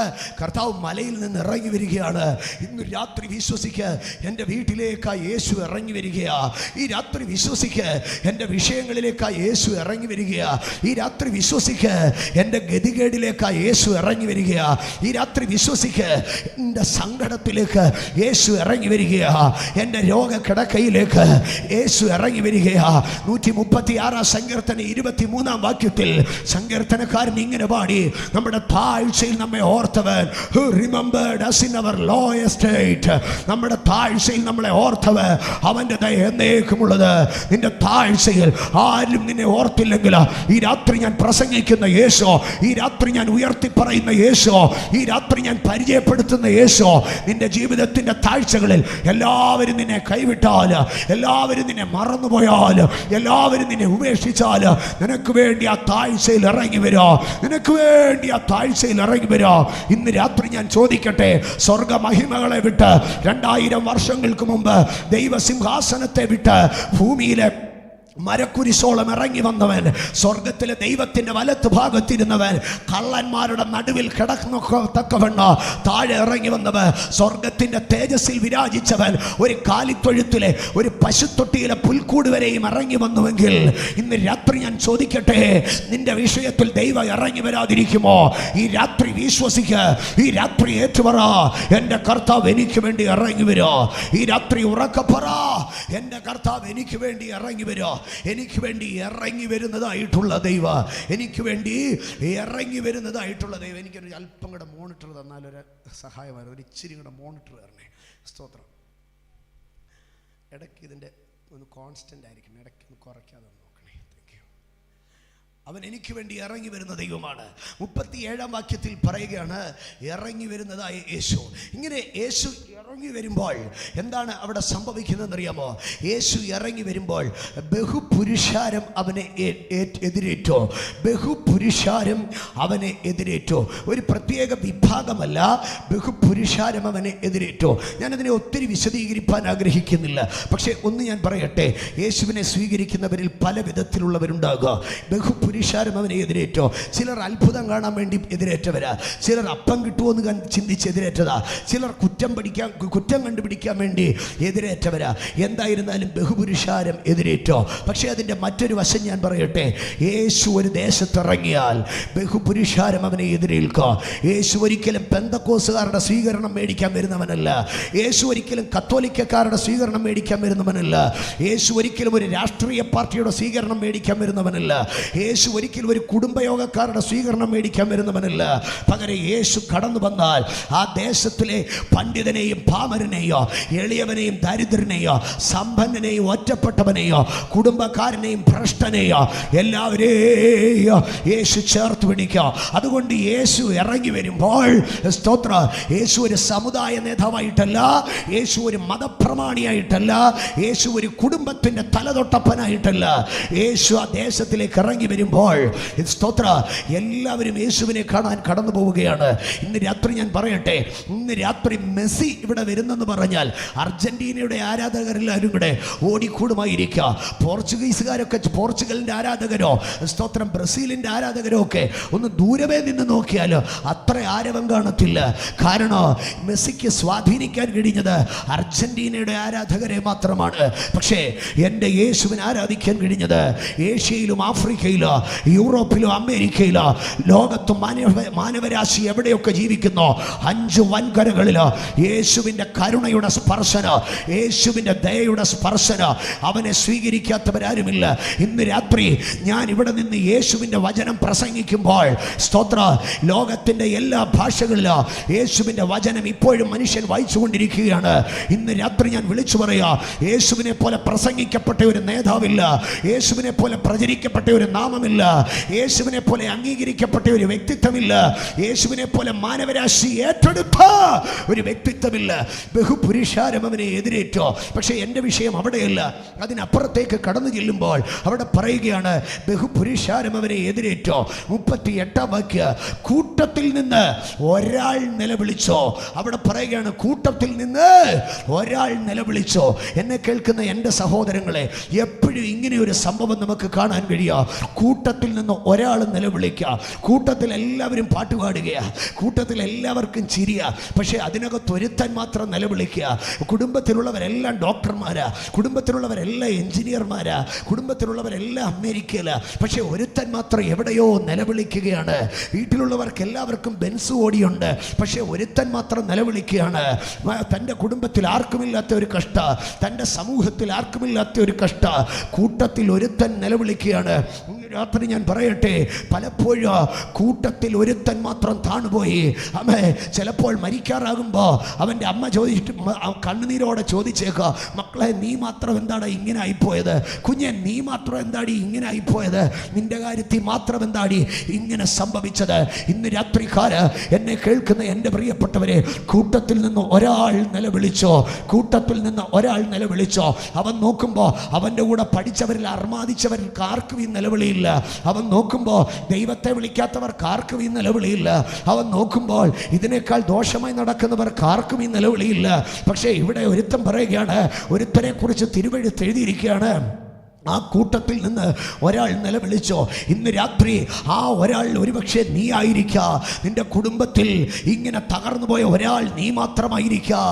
നിന്റെ സമപ്രായക്കാരിൽ ഇങ്ങനെ എങ്ങും എത്താതെ പോയ ഒരാൾ നീ മാത്രമായിരിക്കാം. ഒരുപക്ഷേ 1,00,000 പേരിൽ ഒരാൾക്ക് പിടിക്കുന്ന രോഗം അത് നിനക്ക് മാത്രം പിടിച്ചേക്കാം. ഒരുപക്ഷേ നിന്റെ തലമുറയിൽ ആരും ഇങ്ങനെ നിന്ദിക്കപ്പെട്ട് കാണത്തില്ല. ഒരുപക്ഷേ നിന്റെ കൂടെ സെമിനാരിയിൽ പഠിച്ചവരിൽ ആരും ഇങ്ങനെ ഒരു അവസ്ഥയിലേക്ക് ഇറങ്ങേണ്ടി വന്ന് കാണത്തില്ല. കൂട്ടത്തിൽ ഒരുവൻ നിലവിളിച്ചോ. പക്ഷേ ബൈബിളിൽ ഒറ്റയ്ക്ക് നിന്ന് നിലവിളിച്ച ഒരുത്തിനു വേണ്ടി 3 സുവിശേഷങ്ങളിൽ ഒരു പാരഗ്രാഫ് ദൈവം മാറ്റിവെച്ചോ. ഇന്ന് രാത്രി നീ വിശ്വസിച്ചാട്ട്, ഒറ്റയ്ക്ക് നിന്ന് നിലവിളിക്കുന്ന സാഹചര്യങ്ങളുണ്ടെങ്കിൽ കുടുംബത്തിൽ നിന്ന് ചിലപ്പോൾ നിന്നെ വെട്ടിക്കളഞ്ഞേക്കോ, സമൂഹത്തിൽ നിന്ന് ചിലപ്പോൾ നിന്നെ വെട്ടിക്കളഞ്ഞേക്കോ. പക്ഷെ ദൈവത്തിൻ്റെ പുസ്തകത്തിൽ നിന്റെ പേരവൻ എഴുതി ചേർക്കോ. സത്യമല്ലേ സഹോദരങ്ങളെ, ഒരു കുടുംബത്തിൽ എല്ലാവരും യൂറോപ്പിലും അമേരിക്കയിലും ഒരുത്തൻ മാത്രം ഇവിടെ പശുവിനെ വളർത്തിക്കൊണ്ട് നടക്കുക. കുടുംബക്കാരെന്ത് ചെയ്യുക? കൂട്ടത്തിൽ ആ ഒരുവനെ അങ്ങ് വെട്ടിക്കളയോ. സ്തോത്ര, ഞങ്ങളുടെയൊക്കെ കുടുംബത്തിൽ എനിക്കറിയാം, ഞങ്ങളുടെയൊക്കെ പിതാക്കന്മാരുടെ ഇടയിൽ നിന്ന് എൻ്റെ ഗ്രാൻഡ് ഫാദർ മാത്രമാണ് പ്രാരംഭമായി പെന്തക്കോസിലേക്ക് കടന്നു വന്നത്. അതുകൊണ്ട് കല്യാണത്തിനൊക്കെ സ്തോത്ര ഫോട്ടോ എടുക്കുന്ന സമയത്ത് ആഭരണമില്ലാത്ത എൻ്റെ മാതാവിനെയൊക്കെ പതുക്കെ ഒറ്റയ്ക്കൊരാളെ മാത്രം അങ്ങനെ മാറ്റി നിർത്താൻ വ്യഗ്രതപ്പെടുമായിരുന്നു. ആദ്യകാലങ്ങളിലൊന്നും അറിയത്തില്ല. അതുകൊണ്ട് പിന്നീട് എന്ത് ചെയ്യുമെന്നറിയാമോ, കല്യാണത്തിന് പോയ ഫോട്ടോ എടുപ്പിന് ഞങ്ങൾ നിൽക്കത്തില്ല. കാരണം കൂട്ടത്തിൽ ഒരുത്തം മാത്രം ഇങ്ങനെ മാലയും താലിയില്ലാതെ ഇങ്ങനെ വന്ന് നിൽക്കുന്ന കണ്ട ആക്ഷേപമാ. കൂട്ടത്തിൽ ഒരുത്തനായിട്ട് വേർതിരിക്കപ്പെട്ടോ. ചിലപ്പോൾ ചില സങ്കടങ്ങൾ, ചിലർ പറഞ്ഞേക്കാം, ഞങ്ങളുടെ കുടുംബത്തിലൊന്നും ആർക്കും ഇങ്ങനെ ഇല്ലല്ലോ, പിന്നെ ഇവന് മാത്രം എന്താ ഇങ്ങനെ. സ്തോത്ര, അങ്ങനെ ഉണ്ടെങ്കിൽ പിന്നെ നമ്മുടെ നാട്ടിലൊക്കെ പറയുന്ന വേറൊരു കാര്യമുണ്ട്, ഞങ്ങളുടെ കുടുംബത്തിൽ ആർക്കും ഇങ്ങനെയൊന്നുമില്ല. ചിലപ്പോൾ അവളുടെ കുടുംബത്തിൽ ആർക്കെങ്കിലും കണ്ടേക്കോ, ഞങ്ങളുടെ കുടുംബത്തിൽ കുടുംബത്തിൽ ആർക്കും ഒന്നുമില്ല, ചിലപ്പോൾ അവൻ്റെ കുടുംബത്തിലെ ആർക്കേലും ആയിരിക്കാം. എൻ്റെ സഹോദരങ്ങളെ, കൂട്ടത്തിൽ ഒരുവൻ നിലവിളിച്ചോ, അതുകൊണ്ട് ആ ഒരുവനെ കുടുംബക്കാരെല്ലാം അങ്ങ് തഴഞ്ഞോ, ആ ഒരുവനെ നാട്ടുകാരെല്ലാം അങ്ങ് മറന്നോ, ആ ഒരുവനെ സ്കൂളിൻ്റെ വാട്സാപ്പ് ഗ്രൂപ്പിൽ നിന്ന് അവനെ അങ്ങ് വെട്ടിക്കളഞ്ഞോ. അലുമിനികളെല്ലാം കൂടെ സ്തോത്രം, പഴയ പഴയ പഴയ പഴയ സഹപാഠികളെല്ലാവരും കൂടെ സ്കൂളിൻ്റെ വാട്സാപ്പ് ഗ്രൂപ്പ് ഉണ്ടാക്കിയപ്പോൾ, കോളേജിലെ വാട്സാപ്പ് ഗ്രൂപ്പ് ഉണ്ടാക്കിയപ്പോൾ 98 ബാച്ച് 88 ബാച്ച് ഇങ്ങനെയൊക്കെ ഒരു ബാച്ചുകൾ ഉണ്ടാക്കിയപ്പോൾ കൂട്ടത്തിൽ നിന്ന് ഒരുവനെ മാത്രം ഒഴിവാക്കി കളഞ്ഞോ. കാരണം അവനെ കൊള്ളത്തില്ലായിരുന്നു. സ്തോത്ര. പക്ഷേ വാട്സാപ്പ് ഗ്രൂപ്പിൽ നിന്ന് പേര് വെട്ടിയേക്ക, ഫേസ്ബുക്ക് ഗ്രൂപ്പിൽ നിന്ന് പേര് വെട്ടിയേക്ക, കുടുംബയോഗത്തിൽ നിന്ന് പേര് വെട്ടിയേക്ക, പള്ളിപ്രമാണികൾ പേര് വെട്ടിക്കളഞ്ഞേക്ക. പക്ഷേ തമ്പുരാന്റെ പുസ്തകത്തിൽ നിനക്ക് വേണ്ടി ഒരു പാരഗ്രാഫ് സ്വർഗം മാറ്റിവെക്ക. കൂട്ടത്തിൽ ഒരുത്തൻ നിലവിളിക്കുകയാണ്. ഇന്ന് രാത്രി ആ ഒരുവൻ, ഇതിനകത്തും ചിലർ ഇരിപ്പുള്ളതോർത്ത് ഞാൻ ദൈവത്തെ സ്തുതിക്കുകയാണ്. നിങ്ങൾ തകർക്കപ്പെട്ടവരല്ല, ദൈവത്തിന് നിങ്ങൾ ആവശ്യമുള്ളവരാണ്. ദൈവത്തിൻ്റെ പുസ്തകത്തിൽ നിങ്ങളുടെ പേരെഴുതിയിട്ടുണ്ട്. കൂട്ടത്തിൽ ഒരാൾ നിലവിളിച്ചോ, കൂട്ടത്തിൽ ഒരാൾ നിലവിളിച്ചോ. അമ്മേ, പലപ്പോഴും എൻ്റെ പ്രിയപ്പെട്ടവരെ, കർത്താവിൻ്റെ ശുശ്രൂഷയിൽ നിങ്ങൾ ശ്രദ്ധിക്കുക, അത് ഒരാൾ മാത്രമായിരിക്കുക. അവൻ ആ കർത്താവ് പള്ളിയിൽ ചെന്നോ, വരണ്ട കൈയുള്ള 10 പേരവിടെ ഉണ്ടായിരുന്നു. ഇല്ല, വരണ്ട കൈയുള്ള ഒരുത്തനെ ഉണ്ടായിരുന്നുള്ളൂ. ആ ചർച്ചിൽ കൈക്കകത്തൊരു പുഷ്ടിയില്ലാത്ത, കൈ വരണ്ടുപോയ ഒരുത്തനെ ഉണ്ടായിരുന്നുള്ളൂ. സ്തോത്ര. അവൻ്റെ കൈ മാത്രമേ നന്മയില്ലാതെ പോയുള്ളൂ. ആ പള്ളിയിൽ ചെന്നപ്പോൾ കൂനിയായ ഒരു സ്ത്രീ ഉണ്ടായിരുന്നു. നിവരാൻ കഴിയാത്ത ഒരാളെ ആ ചർച്ചിനകത്തുണ്ടായിരുന്നുള്ളൂ. നിങ്ങൾ ശ്രദ്ധിച്ചു നോക്കോ, യേശു കടന്നു ചെല്ലുന്നിടത്തൊക്കെയോ ഓരോരുത്തരായിരുന്നു ഇങ്ങനെ. സ്തോത്ര. ഇന്ന് രാത്രി നിങ്ങൾ വ്യാകുലപ്പെടരുത്. നിങ്ങളെപ്പോലെ കഷ്ടമനുഭവിക്കുന്ന 10 പേരോ 5 പേരോ 4 പേരോ 3 പേരോ 2 പേരോ നിങ്ങളുടെ ചർച്ചിനകത്ത് കാണത്തില്ല, നിങ്ങളുടെ ഫാമിലിക്കകത്ത് കാണത്തില്ല. ഒരുത്തൻ. പക്ഷെ യേശു പള്ളിയിൽ കടന്നു ചെന്നത് ആ ഒരുത്തന് വേണ്ടിയാണ്. യേശു പള്ളിയിൽ കടന്നു ചെന്നത് ആ ഒരുത്തയ്ക്ക് വേണ്ടിയാണ്. ഇന്ന് രാത്രി കർത്താവിൻ്റെ സാന്നിധ്യം ഈ പന്തലിനകത്ത് വ്യാപരിക്കുന്നത് ആ ഒരുത്തന് വേണ്ടി, ആ ഒരുത്തയ്ക്ക് വേണ്ടിയാണ്. വിശ്വസിച്ച് ദൈവത്തിന് സ്തുതി പറഞ്ഞോട്ട്, അത് എനിക്ക് വേണ്ടിയാണ്. ഈ രാത്രി വിളിച്ചു പറഞ്ഞോട്ട്, അത് എനിക്ക് വേണ്ടിയാണ്, അത് എനിക്ക് വേണ്ടിയാണ്, അത് എനിക്ക് വേണ്ടിയാണ്. ഈ കഷ്ടമെന്ന് എനിക്ക് വേണ്ടിയാണ് എൻ്റെ കർത്താവ് ഇറങ്ങി വന്നിരിക്കുന്നതെന്ന് ഇന്ന് രാത്രി വിളിച്ചു പറഞ്ഞാട്ടെ. എന്നിട്ട് ഈ മനുഷ്യൻ എന്താണ്? സ്തോത്ര. ആ കൂട്ടത്തിൽ നിന്ന് ഒരാൾ നിലവിളിച്ചു. എന്താണ് നിലവിളിക്കുന്നതെന്ന് അറിയാമോ? ഗുരു, എൻ്റെ മകനെ കടാക്ഷിക്കണമെന്ന് ഞാൻ നിന്നോട് അപേക്ഷിക്കുന്നു. ഈ അപ്പൻ്റെ മകൻ എന്താണ് പ്രശ്നമെന്നറിയാമോ? നമ്മൾ മുമ്പേ വായിച്ചു, അപ്പൻ്റെ മകൻ ഒരു രോഗിയാണ്. രോഗിയെ കൊണ്ട് അപ്പൻ എവിടേക്കാ പോയേക്കുന്നതെന്നറിയാമോ? ഒരു ടീച്ചറിൻ്റെ അടുക്കലേക്ക് കടന്നു പോയേക്കുക. എന്തോ ഒരു മണ്ടത്തരവാ. എൻ്റെ പ്രിയപ്പെട്ടവരെ, ഇന്ന് രാത്രി ഞാൻ ചോദിക്കട്ടെ, നിങ്ങളുടെ കുഞ്ഞിനൊരു പനി വന്നാൽ സ്കൂൾ ടീച്ചറിനെ വിളിച്ച്, ടീച്ചറെ എൻ്റെ കൊച്ചിന് പനിയാണെന്ന് ഇതിനകത്തിരിക്കുന്ന ഏതെങ്കിലും അമ്മമാർ പറയുമോ? ആരും പറയത്തില്ല. കാരണം ലോകത്തിലെ ഒരു ടീച്ചറിൻ്റെ അടുക്കൽ ആരും പനിയാണെന്ന് പറഞ്ഞ് ചെന്നിട്ടില്ല, ആരും തലവേദനയാണെന്ന് പറഞ്ഞ് ചെന്നിട്ടില്ല. ചിലപ്പോൾ ഒരു ലീവ് ലെറ്ററിന് ചെന്നേക്കോ, അല്ലാതെ എൻ്റെ കൊച്ചിന് വയ്യ എന്ന് പറഞ്ഞ് ഒരു ടീച്ചറിൻ്റെ അടുക്കലും ചെല്ലത്തില്ല. പക്ഷേ ഇവിടെ ഈ മനുഷ്യൻ ടീച്ചറിൻ്റെ അടുക്കൽ ചെന്നിട്ട് പറയുകയാണ്, എൻ്റെ കുഞ്ഞിന് വയ്യ. ഇന്ന് രാത്രി ഞാൻ പറയട്ടെ, ലോകം ഇന്ന് വരെ കണ്ടിട്ടില്ലാത്ത ഒരു ടീച്ചറാണ് ഞാൻ പ്രസംഗിക്കുന്ന യേശു. അവൻ പ്രസംഗിക്കുക മാത്രമല്ല, അവൻ ടീച്ച് ചെയ്യുക മാത്രമല്ല, അവൻ ഹീൽ ചെയ്യുകയും ചെയ്യുന്നവനാണ്. അവൻ ടീച്ച് ചെയ്യുക മാത്രമല്ല, അവൻ മിറക്കിളുകൾ ചെയ്യുന്നവനാണ്. അവൻ രാജാവ് മാത്രമല്ല, അവൻ മന്ത്രി കൂടെയാണ്. അവൻ മന്ത്രി കൂടെയല്ല, അവൻ പിതാവ് കൂടെയാണ്. ആമേൻ. ഇന്ന് രാത്രി വിളിച്ചു പറഞ്ഞിട്ട് എൻ്റെ അവസ്ഥ അറിഞ്ഞ് എനിക്ക് വേണ്ടി പ്രവർത്തിക്കുവാൻ കഴിയുന്ന ഒരു ദൈവം. ആകയാൽ ഈ മനുഷ്യൻ ഒരു ഗുരുവിൻ്റെ അടുക്കൽ രോഗിയായ ബാലനെ കൊണ്ട് കടന്നുപോയി.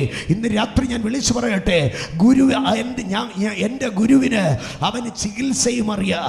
എൻ്റെ ഗുരുവിന് അവന് ചികിത്സയും അറിയാം. ഇന്ന് രാത്രി ഞാൻ സന്തോഷത്തോടെ എൻ്റെ ഗുരുവിനെ ഉയർത്തുകയാണ്.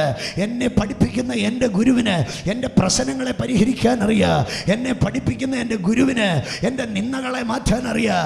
എന്നെ പഠിപ്പിക്കുന്ന എൻ്റെ ഗുരുവിന് എൻ്റെ അപമാനത്തെ മാറ്റാൻ അറിയാം. എന്നെ പഠിപ്പിക്കുന്ന എൻ്റെ ഗുരുവിന് എൻ്റെ കുടുംബത്തെ പുലർത്താൻ അറിയാം. എന്നെ പഠിപ്പിക്കുന്ന എൻ്റെ ഗുരുവിന് എൻ്റെ പ്രശ്നങ്ങളെ മാറ്റാൻ അറിയാം. എന്നെ പഠിപ്പിക്കുന്ന എൻ്റെ ഗുരുവിന് എൻ്റെ രോഗങ്ങളെ സൗഖ്യമാക്കാൻ അറിയാം. അവൻ്റെ ശിഷ്യനായിരിക്കുന്നതിൽ ഞാൻ അഭിമാനിക്കുന്നുവെന്ന് ഇന്ന് രാത്രി പറയുന്ന ദൈവമക്കൾ, കർത്താവിനൊരു സ്തുതി പറഞ്ഞാട്ട് എൻ്റെ ഗുരുവിന്, എൻ്റെ അവസ്ഥകളെ മാറ്റുവാൻ കഴിയുന്നവനാണ്. എൻ്റെ ഗുരുവിന് എൻ്റെ അവസ്ഥകളെ മാറ്റുവാൻ കഴിയുക. എന്നിട്ട് അടുത്തതായിട്ട് ഈ മനുഷ്യൻ പറയുന്നത് എന്താണെന്നറിയാമോ? ഈ മനുഷ്യൻ പറയുകയാണ്, എൻ്റെ മകനെ കടാക്ഷിക്കണമെന്ന് ഞാൻ നിന്നോട് അപേക്ഷിക്കുന്നു. എന്നിട്ട് അടുത്തതായിട്ട് പറയുകയാണ്, അവൻ എനിക്ക് ആരാകുന്നു? അവൻ എനിക്ക് ഏകജാതനാകുന്നു. പിശാചിൻ്റെ ഭയങ്കര ഒരു പണി ഇതാ കേട്ടോ. എന്താണെന്നറിയാമോ? ഓപ്ഷനുകൾ ഉള്ളവനെ പോയി ചൊറിയത്തില്ല, വേറെ ഒരു ഓപ്ഷനും ഇല്ലാത്തവനെയാ പോയി ചൊറിയുന്നത്. സ്തോത്ര. നിങ്ങൾ ശ്രദ്ധിച്ചാൽ പലപ്പോഴും പിശാച് ആർക്കെതിരെയാണ് പ്രവർത്തിക്കുന്നതെന്നറിയാമോ? വേറെ ഒരു ഗതിയില്ലാത്തവനെതിരെയാണ്. വേറെ 10 ഗതിയുള്ളവനെ ഇവന് വേണ്ട. വേഗ മകൻ. ഇത് ഒരു ഭാഗത്ത് മാത്രമല്ല. നിങ്ങൾ നൈൻ പട്ടണത്തിലേക്ക് ചെന്ന് നോക്ക്. ഇതിൻ്റെ 12-ാം അധ്യായത്തിൽ യേശു കർത്താവ് നൈൻ പട്ടണത്തിലേക്ക് ചെല്ലുമ്പോൾ വലിയൊരു ജാഥ വരികയാണ്. ആ ജാഥയെ ഒരു മഞ്ചത്തിൽ ഒരു ബാലനെ ഒരു യൗവനക്കാരനെ ചുമന്നുകൊണ്ട് വരികയാണ്. അവിടെ എഴുതിയിരിക്കുകയാണ്, അവൻ്റെ അമ്മയ്ക്ക് ഏക മകനായിരുന്നു, അവൾ വിധവയുമായിരുന്നു. നോക്കണേ, പിശാചിന് 10 ഉള്ളവനെ. പിശാചിന് എപ്പോഴും ആരെയാണ് വേണ്ടിയെന്നറിയാമോ? സങ്കടപ്പെട്ട് കിടക്കുന്നവനെ തന്നെ അവൻ എന്തോ വേണ്ടിയത്? അവന് പിന്നെയും വേണ്ടിയത്. 10 പിള്ളേരുള്ള ഒരു വീടാണെങ്കിൽ ഒരുത്തൻ വയ്യാതായാലും എങ്ങനെയും സർവൈവ് ചെയ്യും. പക്ഷെ ഇതാകെയും പോകുകയും ഒന്നേ ഉള്ളൂ, അവനെ തന്നെ പിടിച്ചിരിക്കുക. ആ കുടുംബത്തിൻ്റെ അവസ്ഥ നിങ്ങൾ ചിന്തിച്ചേ. ഈ കുഞ്ഞിൻ്റെ കൂടെ പഠിച്ചവരും ഈ കുഞ്ഞിൻ്റെ കൂടെ വളർന്നവരും അവരെല്ലാം ഇന്നോരോ ജോലിക്ക് പോയി, അവരെല്ലാം ഇന്നോരോ നിലയിലെത്തി. അവരൊക്കെ ഇന്ന് പപ്പായ്ക്കും മമ്മിക്കും നല്ല സാരി കൊണ്ടു കൊടുക്കും, പാൻറ് കൊണ്ടു കൊടുക്കും, iPhone 14 കൊണ്ടു കൊടുക്കും, ഇതൊക്കെ കൊണ്ടു കൊടുക്കും. പക്ഷേ ഈ അപ്പം മാത്രം എന്തോ ചെയ്യുകയാണെന്നറിയാമോ? ഈ കുഞ്ഞിനെയും ചുമന്നുകൊണ്ട് നടക്കുക. എല്ലാവരും ഇങ്ങനെ പള്ളി വന്ന് അപ്പൻ മക്കളുടെ കാര്യമൊക്കെ പ്രശംസിക്കുമ്പോൾ ഈ അപ്പം മാത്രം ഇങ്ങനെ കുഞ്ഞിനെ കൊണ്ട് നടക്കുക. ഒന്നിനോടൊന്നുണ്ടോ? വേറെ ഇല്ല. പലപ്പോഴും പിശാചിൻ്റെ ക്രൂരത ഇങ്ങനെയാണ് സഹോദരങ്ങളെ. ഓപ്ഷനുകളില്ലാത്തവനെ കൊല്ലും, ഓപ്ഷനുകളില്ലാത്തവനെ കൊല്ലും.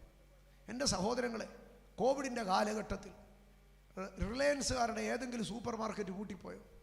മോറുകാരുടെ ഏതെങ്കിലും സൂപ്പർ മാർക്കറ്റ് പൂട്ടിപ്പോയോ? ഒന്നും പൂട്ടിപ്പോയില്ല. പക്ഷേ ആകെയും പോകെ ഒരു വലയരുക്കടയുള്ള എത്രയോ പേരുടെ കച്ചവടം നഷ്ടപ്പെട്ടു.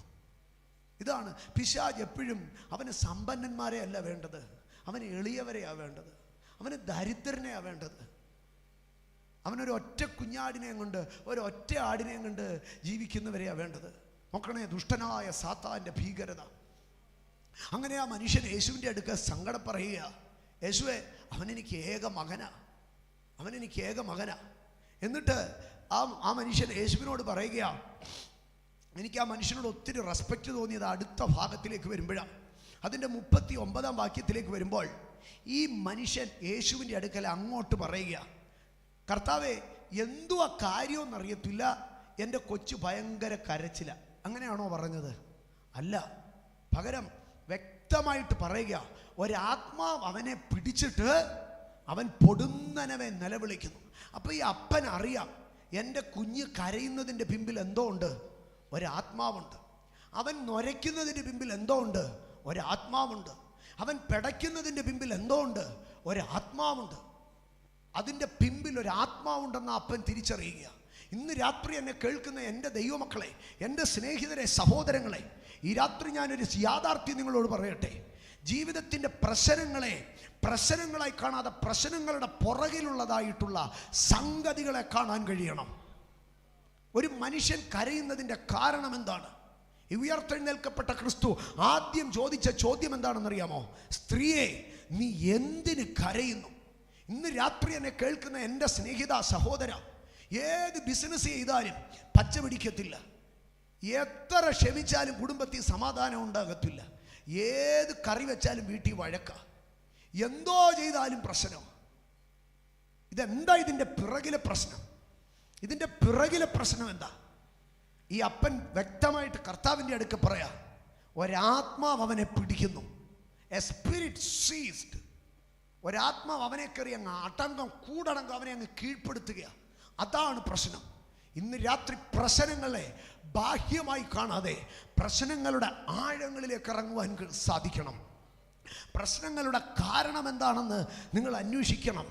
പ്രശ്നങ്ങളുടെ പിമ്പിൽ എന്താണ്? നിങ്ങളുടെ കുഞ്ഞുങ്ങളുടെ വിദ്യാഭ്യാസം പിഴയ്ക്കുന്നെങ്കിൽ അതിൻ്റെ പിമ്പിലുള്ള കാരണം എന്താണ്? കുടുംബജീവിതം താളം തെറ്റുന്നെങ്കിൽ അതിൻ്റെ പിമ്പിലുള്ളത് എന്താണ്? ആരോഗ്യം അകാരണമായി ക്ഷയിക്കുന്നെങ്കിൽ അതിൻ്റെ കാരണം എന്താണ്?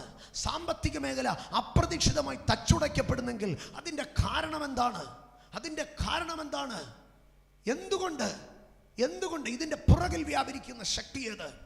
ഈ മനുഷ്യൻ യേശുവിൻ്റെ അടുക്കൽ പറയുകയാണ്, എൻ്റെ കുഞ്ഞ് കരയുന്നത് ഒരു മനുഷ്യനുമല്ല, അവൻ്റെ ഒരു ബലഹീനതയല്ല, അവൻ ഹെൽത്തിയാണ്, അവനൊരു അംഗവൈകല്യവും ഇല്ല, അവനൊരു പ്രശ്നവും ഇല്ല, പകരം ഒരാത്മാവ് അവനെതിരാണ്. ഇന്ന് രാത്രി ചില കുടുംബങ്ങളോട് ഞാൻ വ്യക്തമായി പറയട്ടെ, ദൂരത്തോ ചാരത്തോ ഇരുന്ന് ഞങ്ങളെ കേൾക്കുന്ന ഞങ്ങളുടെ പ്രിയപ്പെട്ടവരോട് ഞങ്ങൾ വ്യക്തമായി പറയട്ടെ, നിന്റെ പ്രശ്നം ഒരു മനുഷ്യനല്ല, നിന്റെ മദ്യപാനം നിന്റെ പ്രശ്നമല്ല, നിന്റെ കുടുംബത്തിലെ അസമാധാനം നിന്റെ പ്രശ്നമല്ല, നിന്റെ കുഞ്ഞുങ്ങളുടെ അസുഖം അതൊരു പൊതുവായ അസുഖമല്ല. അതിൻ്റെ പിമ്പിൽ ഒരു സ്പിരിറ്റ് ഉണ്ട്, അതിൻ്റെ പിമ്പിൽ ഒരു സ്പിരിറ്റ് ഉണ്ട്. അത് ഒരുപക്ഷെ നിങ്ങൾക്ക് കാണുവാൻ കഴിയുന്നില്ലായിരിക്കാം, അതൊരുപക്ഷെ നിങ്ങൾക്ക് ഗ്രഹിക്കുവാൻ കഴിയുന്നില്ലായിരിക്കാം. നിങ്ങളുടെ പണം മുഴുവൻ ആശുപത്രിയിൽ ചെലവാക്കുകയാണ്. നിങ്ങൾ എവിടെയൊക്കെ കൊണ്ടുപോകുന്നോ അവിടെയൊക്കെ കൊണ്ടുപോകാൻ നോക്കുകയാണ്. നിങ്ങൾ വെല്ലൂർ കൊണ്ടുപോകുന്നു, തിരുനെൽവേലിയിൽ കൊണ്ടുപോകുന്നു, മധുരയിൽ കൊണ്ടുപോകുന്നു. പക്ഷേ നിങ്ങളുടെ പണം പോകുന്നതേ ഉള്ളൂ. നിങ്ങൾ MRI എടുക്കുന്നു, CT എടുക്കുന്നു, എക്കോ എടുക്കുന്നു. പക്ഷേ എവിടെയും ഒരു ഡിസീസ് നിങ്ങൾക്ക് ഡയഗ്നോസ് ചെയ്യാൻ കഴിയുന്നില്ല. സഹോദര, നീ ബലഹീനപ്പെടുന്നതിൻ്റെ പിമ്പിൽ ഒരു ഡിസീസ് അല്ല, നീ ബലഹീനപ്പെടുന്നതിൻ്റെ പിമ്പിൽ ഒരു സ്പിരിറ്റാണ്. ഓ സ്നേഹിത, നീ തകരുന്നതിൻ്റെ പിമ്പിൽ ഒരു പ്രശ്നമല്ല, നീ തകരുന്നതിൻ്റെ പിമ്പിൽ ഒരു സ്പിരിറ്റ് ഉണ്ട്. നിന്റെ ബിസിനസ് തകരുന്നത് നിന്റെ ബുദ്ധി പിഴയ്ക്കുന്നതല്ല, നിന്റെ ടെക്നിക്ക് പിഴയ്ക്കുന്നതല്ല, നിന്റെ കൂടെയുള്ള മാനേജറുടെ കഴിവുകേടല്ല. എവിടെയോ ഒരു സ്പിരിറ്റ് നിനക്കെതിരാകുന്നു. ഇന്ന് രാത്രി അറിയണം, നിന്നെ വശം കെടുത്തുന്നെങ്കിൽ, നിന്നെ ഇട്ട് വട്ടം ചുറ്റിക്കുന്നെങ്കിൽ അതിൻ്റെ പിമ്പിൽ ഒരു സ്പിരിറ്റ് ഉണ്ട്. ഈ രാത്രി ഈ മീറ്റിംഗ് കഴിഞ്ഞ് നിങ്ങൾ ഇവിടെ ഇറങ്ങുന്നതിന് മുമ്പേ, ഇന്ന് രാത്രി നിങ്ങൾ ഈ ശുശ്രൂഷയെ അവസാനിക്കുന്നതിന് മുമ്പേ ആ സ്പിരിറ്റിൻ്റെ മുകളിൽ നിങ്ങൾ ജയമെടുക്കുക. നിങ്ങളുടെ അവസ്ഥകളെ മാറുന്നത് കാണാൻ കഴിയോ? നിങ്ങളുടെ സിറ്റുവേഷനുകൾ, നിങ്ങളുടെ നിലകൾ, നിലവാരങ്ങൾ അത് മാറോ? ഒരു ആത്മാവാണ് അവനെ പിടിക്കുന്നത്, ഒരു ആത്മാവ് അവനെ പിടിക്കുന്നു. ആമേൻ. എൻ്റെ സഹോദരങ്ങളെ, ഈ കരച്ചിലിനൊരു പ്രത്യേകതയുണ്ട് കേട്ടോ. ഈ അപ്പൻ എന്താ പറയുന്നതെന്ന് അറിയാവോ? ഒരാത്മാവ് അവനെ പിടിച്ചിട്ട് പൊടുന്നനവേ കൊച്ചു നിലവിളിക്കുന്നു. ആത്മാവ് ആരെയാ പിടിച്ചത്? കൊച്ചിനെയാ പിടിച്ചത്. അപ്പൊ കൊച്ചാ നിലവിളിക്കുന്നത്. പക്ഷെ 38-ാം വാക്യത്തിൽ നമ്മൾ എന്താ പറഞ്ഞ ആദ്യം വായിച്ചെന്നറിയാവോ? കൂട്ടത്തിൽ നിന്ന് ഒരാൾ നിലവിളിച്ചു. അപ്പം മോനെ പിടിച്ചാൽ മോൻ മാത്രമാണോ കരയുന്നേ? അല്ല, ഈ നിലവിളി ഇങ്ങനെ ഇമ്പാർട്ട് ചെയ്യുക, മരത്തിന്മേൽ ഇത്തുളു പിടിക്കുന്നത് പോലെ. ഇന്ന് രാത്രി ഞാൻ എൻ്റെ സഹോദരങ്ങളോട് ഞാൻ പറയട്ടെ, മുറിക്കേണ്ടതിനെ മുറിച്ചു കളഞ്ഞില്ലെങ്കിൽ, തകർക്കേണ്ടതിനെ തകർത്തു കളഞ്ഞില്ലെങ്കിൽ അതിങ്ങനെ വേര് പടർന്ന് അത് അപ്പനെ ആദ്യം മകനെയാ കരയിപ്പിച്ചുകൊണ്ടിരുന്നേ. ഇപ്പം ആരെയും കൂടെ കരയിപ്പിക്കുന്നതെന്നറിയാവോ? അപ്പനെ കൂടെ കരയിപ്പിക്കുക. ഈ കരച്ചിലിങ്ങനെ പടർന്നു പിടിക്കുക, ഈ രോഗം ഇങ്ങനെ പടർന്നു പിടിക്കുക. അപ്പൻ്റെ കാലത്തുള്ള രോഗം മക്കളിലേക്ക്, മക്കളുടെ കാലത്തുള്ള രോഗം കൊച്ചുമക്കളിലേക്ക്, അപ്പൻ്റെ ബാധ്യത മക്കളിലേക്ക്, മക്കളുടെ ബാധ്യത സഹോദരങ്ങളിലേക്ക്. നോക്കൂ, ഞാൻ പറയുന്നതിൻ്റെ അർത്ഥം നിങ്ങൾക്ക് അതിൻ്റെ ആഴം നിങ്ങൾക്ക് മനസ്സിലാകുന്നുണ്ടെന്ന് ഞാൻ കരുതുകയാണ്. നോക്കൂ, പിശാചെത്ര തന്ത്രപരമായിട്ട് ഒരിടത്ത് തുടങ്ങി ഈ കരച്ചിലിപ്പോൾ ആ കുടുംബത്തെ മുഴുവനും അങ്ങ് പിടിപ്പിക്കുക. ഇന്ന് രാത്രി ഇനിയും ഒരാളും കൂടെ നിങ്ങളുടെ വീട്ടിൽ കരയുന്നതിന് മുമ്പേ, ഇനിയും ഒരാളും കൂടെ നിങ്ങളുടെ വീട്ടിൽ മരിക്കുന്നതിന് മുമ്പേ, ഇനിയും ഒരാളും കൂടെ നിങ്ങളുടെ വീട്ടിൽ ആത്മഹത്യ ചെയ്യുന്നതിന് മുമ്പേ, ഇനിയും ഒരാളും കൂടെ നിങ്ങളുടെ വീട്ടിൽ ലക്ഷ്യബോധം തെറ്റിപ്പോകുന്നതിന് മുമ്പേ, ഇനിയും ഒരാളുടെ കുടുംബജീവിതങ്ങളുടെ തകരുന്നതിന് മുമ്പേ ഇന്ന് രാത്രി യേശുവിങ്കലേക്ക് വാ.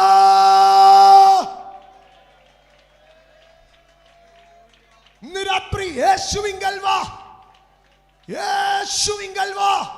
ഇനിയും ഒരാൾ കൂടെ നിങ്ങളുടെ കുടുംബത്തിൽ തകർക്കപ്പെടരുത്. ഇനിയും ഒരു പ്രാവശ്യം കൂടെ നിങ്ങൾ ആക്രമിക്കപ്പെടരുത്. നിങ്ങൾ കടന്നു വാ, യേശുവിങ്കൽ വാ. മകന്റെ കരച്ചിൽ അപ്പന്റെ മേളിൽ കയറി. എന്നിട്ട് ഈ അപ്പൻ പറയുന്ന അടുത്ത പ്രശ്നം എന്താണെന്നറിയാമോ? ഈ ആത്മാവ് അവനെ പിടിച്ച് നൊരപ്പിച്ച് പിടപ്പിച്ചിട്ട് അടുത്തതായിട്ട് അതിൻ്റെ പ്രധാന ഭാഗം 9:18 കടന്നു വരുമ്പോൾ അത് മർക്കോസിൻ്റെ സുവിശേഷത്തിലാണ് വ്യക്തമായിട്ട് എഴുതിയിരിക്കുന്നത്. മർക്കോസിൻ്റെ സുവിശേഷം 9:18 ഇങ്ങനെയാണ് പറയുന്നത്, അതവനെ എവിടെ വെച്ച് പിടിച്ചാലും എന്തോ ചെയ്യുമെന്നറിയാമോ? ആദ്യം ഇവനെ തള്ളിയിടും. പിശാചിൻ്റെ ദുരാത്മാവിൻ്റെ പ്രവൃത്തിയാണ്. എവിടെ വെച്ച് കിട്ടിയാലും എന്തോ ചെയ്യുമെന്നറിയാമോ? തള്ളിയിടും. ദൈവം എഴുന്നേൽപ്പിച്ച് നിർത്തും, പിശാച് തള്ളിയിടും. എൻ്റെ സഹോദരങ്ങളെ, ഈ തള്ളിയിടുക എന്ന് പറയുന്നത് ഒരു ചെറിയ സംഗതിയല്ല. തള്ളിയിടുക, എന്താണ് ഈ തള്ളിയിടുക എന്ന് പറയുന്നത്? ഇന്ന് രാത്രി ഇവിടെ ഇരിക്കുന്ന പലരും ഇങ്ങനെ തള്ളിയിടപ്പെട്ടവരാ. ഞാൻ ഈ തള്ളിയിടലിൻ്റെ ഒരു 5 കൂട്ടം കാര്യങ്ങളെ വേഗത്തിൽ പറയാം. തിരുവെഴുത്തിൽ പറയുന്ന കാര്യങ്ങൾ 62-ാം സങ്കീർത്തനം അതിൻ്റെ 4-ാം വാക്യത്തിലേക്ക് വരുമ്പോൾ അവിടെ പറയുകയാണ്, അവൻ്റെ പദവിയിൽ നിന്ന് അവനെ തള്ളിയിടുവാൻ അത്രേ അവർ നിരൂപിക്കുന്നത്. അവൻ്റെ പദവിയിൽ നിന്ന് തള്ളിയിടണം. ദുരാത്മാവിൻ്റെ പോരെന്താണെന്നറിയാമോ? ഒരു മനുഷ്യൻ്റെ പദവിയിൽ നിന്ന് തള്ളിയിടണം. ഒരു മനുഷ്യൻ്റെ പദവി എന്ന് പറയുന്നത് 3 വിധത്തിൽ അവനൊരു പദവിയുണ്ട്. ഒന്ന്, സോഷ്യലി അവനൊരു പദവിയുണ്ട്, അല്ലെങ്കിൽ അതവൻ്റെ ഉപജീവനത്തിൽ. അവനൊരു എൻജിനീയർ ആണെങ്കിൽ, അവനൊരു ബിസിനസ്മാൻ ആണെങ്കിൽ, അവനൊരു മാനേജർ ആണെങ്കിൽ, അവനൊരു പഞ്ചായത്ത് മെമ്പറാണെങ്കിൽ, അവനൊരു MLA ആണെങ്കിൽ, അവനെതിരായി ഒരു ശത്രു എപ്പോഴും പോരാടിക്കൊണ്ടിരിക്കും. എന്താണെന്നറിയാമോ? അവനെ ആ പദവിയിൽ നിന്ന്, അവൻ്റെ സോഷ്യൽ സ്റ്റാറ്റസിൽ നിന്ന് എന്ത് ചെയ്യണം? അവനെ പറിച്ച് താഴെയിടണമെന്ന്. രണ്ടാമതായി, ഒരു മനുഷ്യൻ്റെ കുടുംബത്തിൽ അവനൊരു പദവിയുണ്ട്. ഒരു മനുഷ്യൻ്റെ കുടുംബത്തിൽ ഒരു പദവി. ഭർത്താവ് എന്നുള്ളതൊരു പദവിയാണ്, ഭാര്യ എന്നുള്ളതൊരു പദവിയാണ്, അപ്പൻ എന്നുള്ളതൊരു പദവിയാണ്, മക്കൾ എന്നുള്ളൊരു പദവിയാണ്. അങ്ങനെ പരിശ്രമിക്കുന്ന എന്താണെന്നറിയാമോ? ഭർത്താവ് എന്നുള്ള പദവിയിൽ നിന്ന് തള്ളി താഴെയിടുകയാണ്, അപ്പൻ എന്നുള്ള പദവിയിൽ നിന്ന് തള്ളി താഴെയിടുകയാണ്, സഹോദരൻ എന്നുള്ള പദവിയിൽ നിന്ന് തള്ളി താഴെയിടുക. മൂന്നാമതൊരു പദവിയുണ്ട്, അതൊരു സ്പിരിച്വൽ സ്റ്റാറ്റസ് ആണ്. കൺവീൻ നാം ദൈവമക്കളെന്ന് വിളിക്കപ്പെടുക, പ്രിയമക്കളെന്ന് വിളിക്കപ്പെടുക, അഭിഷക്തരെന്ന് വിളിക്കപ്പെടുക, കൃപാവരപ്രാപ്തരെന്ന് വിളിക്കപ്പെടുക, കർത്താവിൻ്റെ ദാസന്മാരെന്ന് വിളിക്കപ്പെടുക. ഈ ഒരു പദവിയിൽ നിന്ന് നമ്മളെ തള്ളിയിടണം. എങ്ങനെയെങ്കിലും നമ്മുടെ ശുശ്രൂഷയെ തകർക്കണം, എങ്ങനെയെങ്കിലും നമ്മുടെ അഭിഷേകത്തെ അപഹരിക്കണം, എങ്ങനെയെങ്കിലും നമ്മളെ ദൈവകൃപയിൽ നിന്ന് തള്ളിയിടണം. പിശാചിൻ്റെ പദ്ധതിയാണ്. നോക്കണേ, അവൻ്റെ പദവിയിൽ നിന്ന് അവനെ തള്ളിയിടണം. ഈ രാത്രി ആത്മീയമായോ ഭൗമികമായോ സാമൂഹികമായോ ഒരു പദവി ദൈവം നിനക്ക് തന്നിട്ടുണ്ടെങ്കിൽ ദുരാത്മാക്കളോട് നീ എതിർത്ത് നിൽക്കണോ? നിന്റെ പദവികൾക്കെതിരായി അവൻ പോരടിക്കുകയാണ്. ഇന്ന് രാത്രി നിങ്ങൾ തിരിഞ്ഞു നോക്ക്, എവിടെയെങ്കിലും നിങ്ങളുടെ പദവികളെ അവൻ തള്ളിയിട്ടിട്ടുണ്ടോ? ഈ രാത്രി അതിനെ തിരിച്ചു പിടിക്കണോ? ഈ രാത്രി അതിനെ തിരിച്ചു പിടിക്കണം. സ്തോത്രം. ഒന്ന്, ഒരു മനുഷ്യനെ പദവിയിൽ നിന്ന് തള്ളിയിടും. അടുത്തതായി ദാനിയേലിന്റെ പുസ്തകം 8-ാം അധ്യായത്തിലേക്ക് കടന്നു വരുമ്പോൾ ഞാൻ 5 കാര്യങ്ങളെ പറയാം. ഒന്ന്, പദവിയിൽ നിന്ന്. 2, ദാനിയേലിന്റെ പുസ്തകം 8-ാം അധ്യായം അതിൻ്റെ 12-ാം വാക്യത്തിലേക്ക് വരുമ്പോൾ അതിക്രമം ഹേതുവായി നിരന്തര ഹോമയാഗത്തിനെതിരായി ഒരു സേവ നിയമിക്കപ്പെടും. അതൊക്കെ വിശദീകരിക്കേണ്ടതാണ്, ഞാൻ നിർത്തുകയാണ്. ഒരു നിരന്തര ഹോമയാഗത്തിനെതിരായി ഒരു സേവ നിയമിക്കപ്പെടും. അത് സത്യത്തെ നിലത്ത് തള്ളിയിട്ടിട്ട് കാര്യം നടത്തി സാധിപ്പിക്കും. സത്യത്തെ തള്ളിയിട്ടു, എന്നിട്ട് കാര്യം നടത്തിയിട്ട് പോയി. പരമാർത്ഥത ആരറിയാനാ? സത്യം ആരറിയാനാ? സത്യം എടുത്ത് താഴെ ഇട്ടു. താഴെ വീണ സമയം കൊണ്ട് എന്തോ ചെയ്തു? കാര്യം സാധിച്ചിട്ട് പോയി. ഇന്ന് രാത്രി തിരിച്ചറിയണം സഹോദരങ്ങളെ, സത്യത്തെ തള്ളിയിട്ട് നിന്റെ പരമാർത്ഥത. ഇന്ന് രാത്രി എന്നെ കേൾക്കുന്ന എൻ്റെ സഹോദരങ്ങളെ, നിങ്ങളുടെ പരമാർത്ഥത ആരുടെയൊക്കെ എടുത്ത് പറഞ്ഞിട്ടും അവർക്ക് മനസ്സിലാകുന്നില്ല. നിങ്ങളുടെ സത്യം ആരുടെയൊക്കെ എടുത്ത് പറഞ്ഞിട്ട് അവർക്ക് മനസ്സിലാകുന്നില്ല. നിങ്ങൾ എത്ര നേരോടെ ജീവിച്ചിട്ടും ആർക്കും നിങ്ങളെ മനസ്സിലാക്കാൻ കഴിയുന്നില്ല. എന്താ കാരണമെന്നറിയാമോ? സത്യത്തെ അവൻ തള്ളിയിട്ടിരിക്കുകയാണ്, സത്യത്തെ അവൻ മറിച്ചിട്ടിരിക്കുക. ഈ രാത്രി തിരിച്ചറിയണം, സത്യത്തെ തള്ളിയിടുവാൻ എഴുന്നേറ്റ് വരുന്ന പോരുകൾ. അതെവിടെ വെച്ച് പിടിച്ചാലും സത്യത്തെ തള്ളിയിടും. ഒന്ന്, പദവിയിൽ നിന്ന്. സ്തോത്ര. 2, സത്യത്തെ തള്ളിയിടും. മൂന്നാമതായി ആമോസിന്റെ പുസ്തകം 5-ാം അധ്യായത്തിലേക്ക് കടന്നു വരുമ്പോൾ അതിൻ്റെ 7-ാം വാക്യത്തിൽ പറയുകയാണ്, ന്യായം കാഞ്ഞിരമാക്കി തീർക്കുകയും. അടുത്തത്, നീതിയെ നിലത്ത് തള്ളിയിടുകയാണ്. നീതിയെ നിലത്ത് തള്ളിയിടുകയാണ് എന്ന് പറഞ്ഞാൽ ദൈവത്തിങ്കൽ നിന്ന് പ്രാപിച്ച നീതീകരണത്തെ, ദൈവത്തിങ്കൽ നിന്ന് പ്രാപിച്ച വിശുദ്ധീകരണത്തെ, നിങ്ങൾ ദൈവത്തോട് പ്രാർത്ഥിച്ചതും നിങ്ങൾ ഉപവസിച്ചതും നിങ്ങൾ ദേശത്ത് പരമാർത്ഥ ആചരിച്ചതും ഇതൊന്നും ഇപ്പം എന്തോ ചെയ്യാനില്ല, കാണാനില്ല. ഇതൊക്കെ എവിടെ പോയി? എവിടെ? ഇന്ന് പലരും ചോദിക്കുന്ന ചോദ്യമാണ്, എൻ്റെ അപ്പനും അമ്മയൊക്കെ ദൈവത്തെ വിളിച്ചിട്ട് എന്തിയേ? ഞങ്ങൾ കർത്താവിനെ അനുഗമിച്ചിട്ട് എന്തിയേ? നീതിയെ നിലത്തു തള്ളിയിടുകയാ, പദവിയിൽ നിന്ന് തള്ളിയിടുക, സത്യത്തെ തള്ളിയിടുക, നീതിയെ തള്ളിയിടുക. അടുത്തതായി ഒരു ഭാഗമുണ്ട്. 7-ാം സങ്കീർത്തനത്തിലേക്ക് കടന്നു വരുമ്പോൾ അതിൻ്റെ 5-ാം വാക്യത്തിൽ പറയുകയാണ്, ശത്രു എൻ്റെ പ്രാണനെ പിന്തുടർന്ന് പിടിക്കട്ടെ, അവൻ എൻ്റെ ജീവനെ നിലത്തിട്ട് ചവിട്ടട്ടെ. അടുത്തത് പറയുകയാണ്, അവൻ എൻ്റെ മാനത്തെ പൂഴിയിൽ തള്ളിയിടട്ടെ, മാന്യതയെ തള്ളിയിടും. ഇന്ന് രാത്രി എന്നെ കേൾക്കുന്ന എൻ്റെ ദൈവമക്കളെ, ദേശത്തിൽ, സമൂഹത്തിൽ, സഭയിൽ ദൈവം നൽകിയിട്ടുള്ള മാന്യതയെ പിശാച് എന്ത് ചെയ്യാൻ പരിശ്രമിക്കുകയാണ്? മാന്യതയെ തള്ളിക്കളയാൻ നോക്കുകയാണ്. ഈ രാത്രി ദൈവമക്കൾ ദൈവകൃപയ്ക്കകത്ത് മറഞ്ഞിരിക്കണം. ഭയത്തോടെ ഞാനും പറയട്ടെ, നമ്മൾ മറഞ്ഞിരിക്കണം. മാന്യതയെ തള്ളിയിടാൻ വ്യാപരിക്കുന്ന പോരുകൾ നോക്കൂ, മാന്യതയെ തള്ളിയിടുവാൻ അവൻ പരിശ്രമിക്കുകയാണ്. ഇനിയും അടുത്തതായി ഒരു കാര്യം കൂടെ ഞാൻ പറയാം. തള്ളിയിടപ്പെടുമ്പോഴുള്ള 5-ാമത്തെ വിഷയം 17-ാം സങ്കീർത്തനത്തിലേക്ക് കടന്നു വരുമ്പോൾ അതിൻ്റെ 11-ാം വാക്യത്തിൽ പറയുകയാണ്, അവർ ഞങ്ങളുടെ കാലടി പിന്തുടർന്ന് ഞങ്ങളെ വളഞ്ഞിരിക്കുന്നു, ഞങ്ങളെ നിലത്തു തള്ളിയിടുവാൻ ദൃഷ്ടി വെക്കുന്നു. ഇവർക്കൊരൊറ്റ മോട്ടീവാ. ഇവിടെ എന്താ പറയുന്നത് അറിയാമോ? അവർ ഞങ്ങളെ പിന്തുടരുകയാണ്. അപ്പോൾ ഇവരെന്ത് ചെയ്യുകയാണ്? ഇവർ മുന്നോട്ട് പോയിക്കൊണ്ടിരിക്കുകയാണ്. മുന്നോട്ട് പോകുന്നവൻ ഇനി മുമ്പോട്ട് പോകരുത്. 8-ാം ക്ലാസ് വരെ നല്ല രീതിയിൽ പഠിച്ചതാ, 12-ാം ക്ലാസ് വരെ റാങ്ക് കിട്ടിയതാ, ഗ്രാജുവേഷന് പോയപ്പോഴും ആദ്യത്തെ 6 മാസം ഒരു കുഴപ്പമില്ലായിരുന്നു. കുടുംബജീവിതത്തിൽ നല്ല രീതിയിൽ പോയതാ, ശുശ്രൂഷയെ നല്ല രീതിയിൽ പോയതാ. പക്ഷെ മുമ്പോട്ട് വിടാതെ ഇപ്പോൾ എന്ത് ചെയ്യുകയാണ്? മുമ്പോട്ട് വിടാതെ തള്ളിയിടുകയാണ്. ഇന്ന് രാത്രി ദൈവമക്കൾ ജാഗരൂകരായിരിക്കണം. ഇവിടെ ആ കൊച്ചൻ്റെ അപ്പം വന്ന് യേശുവിൻ്റെ അടുക്ക പറയാ, ഇവൻ തള്ളിയിടുന്നു. ഈ രാത്രി ഞാൻ ഈ പറഞ്ഞ 5 വിഷയങ്ങളിൽ എവിടെയെങ്കിലും പിശാച് നിങ്ങളെ തള്ളിയിട്ടിട്ടുണ്ടോ? നിങ്ങളെ തള്ളിയിടാൻ പരിശ്രമിക്കുന്നുണ്ടോ? ആ തള്ളിൻ്റെ ഏക്കം നിങ്ങൾ അനുഭവിക്കുന്നുണ്ടോ? നിങ്ങളുടെ പദവിക്കെതിരെ, നിങ്ങളുടെ മാന്യതയ്ക്കെതിരെ, നിങ്ങളുടെ പരമാർത്ഥതയ്ക്കെതിരെ, നിങ്ങളുടെ നീതിക്കെതിരെ, നിങ്ങളുടെ വിശ്വസ്തതയ്ക്കെതിരെ നിങ്ങളെ മുമ്പോട്ട് വിടാതെ എവിടെയെങ്കിലും നിങ്ങളെ തള്ളുന്ന ഒരു ഏക്കം അനുഭവിക്കുന്നെങ്കിൽ ഈ രാത്രി നിങ്ങൾ വെറുതെ പോകരുത്. യേശുവിൻ്റെ അടുക്കൽ വാ. നിന്റെ പദവിയിൽ നിന്ന് നീ താഴെ പോകരുത്, നിന്റെ മാന്യതയിൽ നിന്ന് നീ താഴെ പോകരുത്, നിന്റെ സത്യം താഴെ പോകരുത്, നിന്റെ നീതി താഴെ പോകരുത്. നീ നിൽക്കുന്നിടത്ത് ഉറച്ചു നിൽക്കണം. നിന്റെ തല ഉയർന്നിരിക്കണം. നിന്റെ മഹത്വം എന്നേക്കും നിലനിൽക്കണം. നോ, നീ കുറഞ്ഞു പോകരുത്. നോ, നീ താണു പോകരുത്. യേശുവിങ്കൽ വാ. തള്ളിയിടുക. എവിടെ വെച്ച് പിടിച്ചാലും തള്ളിയിടുക. അവനോട് യേശുവിൻ്റെ അടുക്കൽ വന്നു. എന്നിട്ട് പക്ഷേ അപ്പനൊരു പ്രശ്നം പറ്റി. ഞാൻ മുമ്പേ അപ്പനെ ഒത്തിരി പൊക്കിയൊക്കെ പറഞ്ഞു കേട്ടോ. പക്ഷെ അപ്പനിപ്പോൾ ഒരു പ്രശ്നം പറ്റി. എന്നിട്ട് 40-ാം വാക്യത്തിലേക്ക് വരുമ്പോൾ ഈ അപ്പൻ യേശുവിൻ്റെ അടുക്ക പറയാം, ഇതൊക്കെയാണ് ഞങ്ങളുടെ വീട്ടിലെ പ്രശ്നം. ഇതിനെ പുറത്താക്കുവാൻ ഞാൻ എന്ത് ചെയ്തു? അതിനെ പുറത്താക്കുവാൻ ഞാൻ നിന്റെ ശിഷ്യന്മാരോട് അപേക്ഷിച്ചു, എങ്കിലും അവർക്ക് കഴിഞ്ഞില്ല. ഇദ്ദേഹം ആരെ തേടിയാ വന്നത്? യേശുവിനെ തേടിയാ വന്നത്. ഇപ്പൊ അപേക്ഷിക്കുന്ന മൊത്തം ആരോടാ? ശിഷ്യന്മാരോടാ. ഇത് കേട്ടിട്ട് യേശു തിരികെ പറയുക, അയ്യോ അവിശ്വാസവും കോട്ടവുമുള്ള തലമുറയെ. അതിന് ഒരു വെർഷനിൽ പറയുന്നത് ഓ ഫെയ്ത്ത്ലെസ് ആൻഡ് പെർസേർവ്ഡ് ജനറേഷൻ എന്നാണ്. എന്നാൽ അതിൻ്റെ മറ്റൊരു പരിഭാഷയിലേക്ക് വരുമ്പോൾ പറയുന്നത് ഓ ഫെയ്ത്ത്ലെസ് ആൻഡ് ട്വിസ്റ്റഡ് ജനറേഷൻ. ഈ തലമുറ എന്ത് ചെയ്തെന്നറിയാവോ? ട്വിസ്റ്റ് ചെയ്തു. ഇവർ വന്നത് എങ്ങോട്ടാ? യേശുവിൻ്റെ അടുക്കലേക്കാ. ഇവർ വന്നത് എങ്ങോട്ടാ? ക്രിസ്ത്യാനിത്വത്തിലേക്കാ. പക്ഷേ ഇപ്പം ഇവരെ ആരോടാ അപേക്ഷിക്കുന്നതെന്നറിയാമോ? ശിഷ്യന്മാരോടാ അപേക്ഷിക്കുന്നത്. വന്നത് ആരെ കാണാനാ? യേശുവിനെ കാണാനാ. പക്ഷേ ഇപ്പോൾ ആരോടാ പറയുന്നത്? 12 സ്ലീഹന്മാരോടാ പറയുന്നത്. ഇപ്പോൾ ആരോടാ പറയുന്നത്? യേശുവിൻ്റെ അമ്മ മറിയോടാ പറഞ്ഞത്.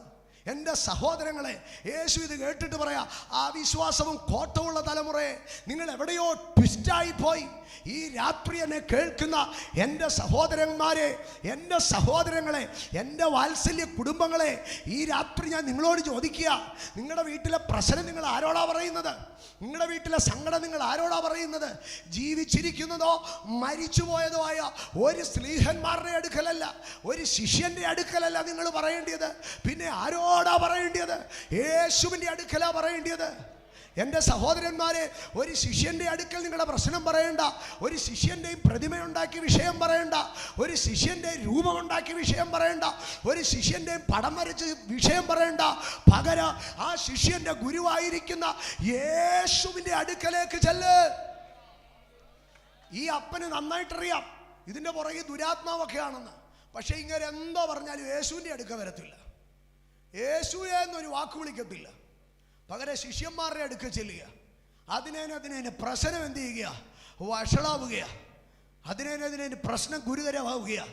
ഇന്ന് രാത്രി ഞാൻ വിളിച്ചു പറയുകയാണ്, ആകാശത്തിന് കീഴിൽ ഭൂമിയിൽ മാനവരാശിക്ക് രക്ഷപ്പെടുവാൻ നൽകപ്പെട്ടത് യേശുക്രിസ്തു എന്ന ഏക നാമമാണ്.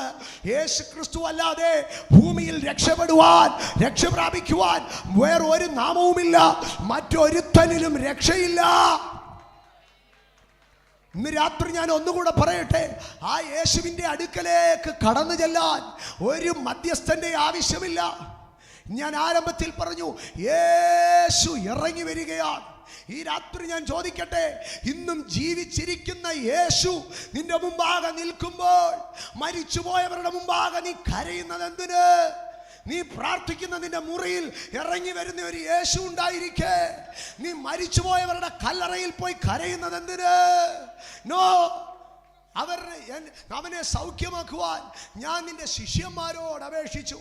ഈ രാത്രി പറ, ഇനി ഞാൻ ഒരു ശിഷ്യനോടും പറയത്തില്ല, ഇനി ഒരു കുടുംബക്കാരുടെ അടുക്കലും പോയി ഞാൻ സങ്കടം പറയത്തില്ല, ഇനി ഒരു പാസ്റ്റർമാരുടെ അടുക്കലും അല്ല ഞാൻ സങ്കടം പറയുന്നത്.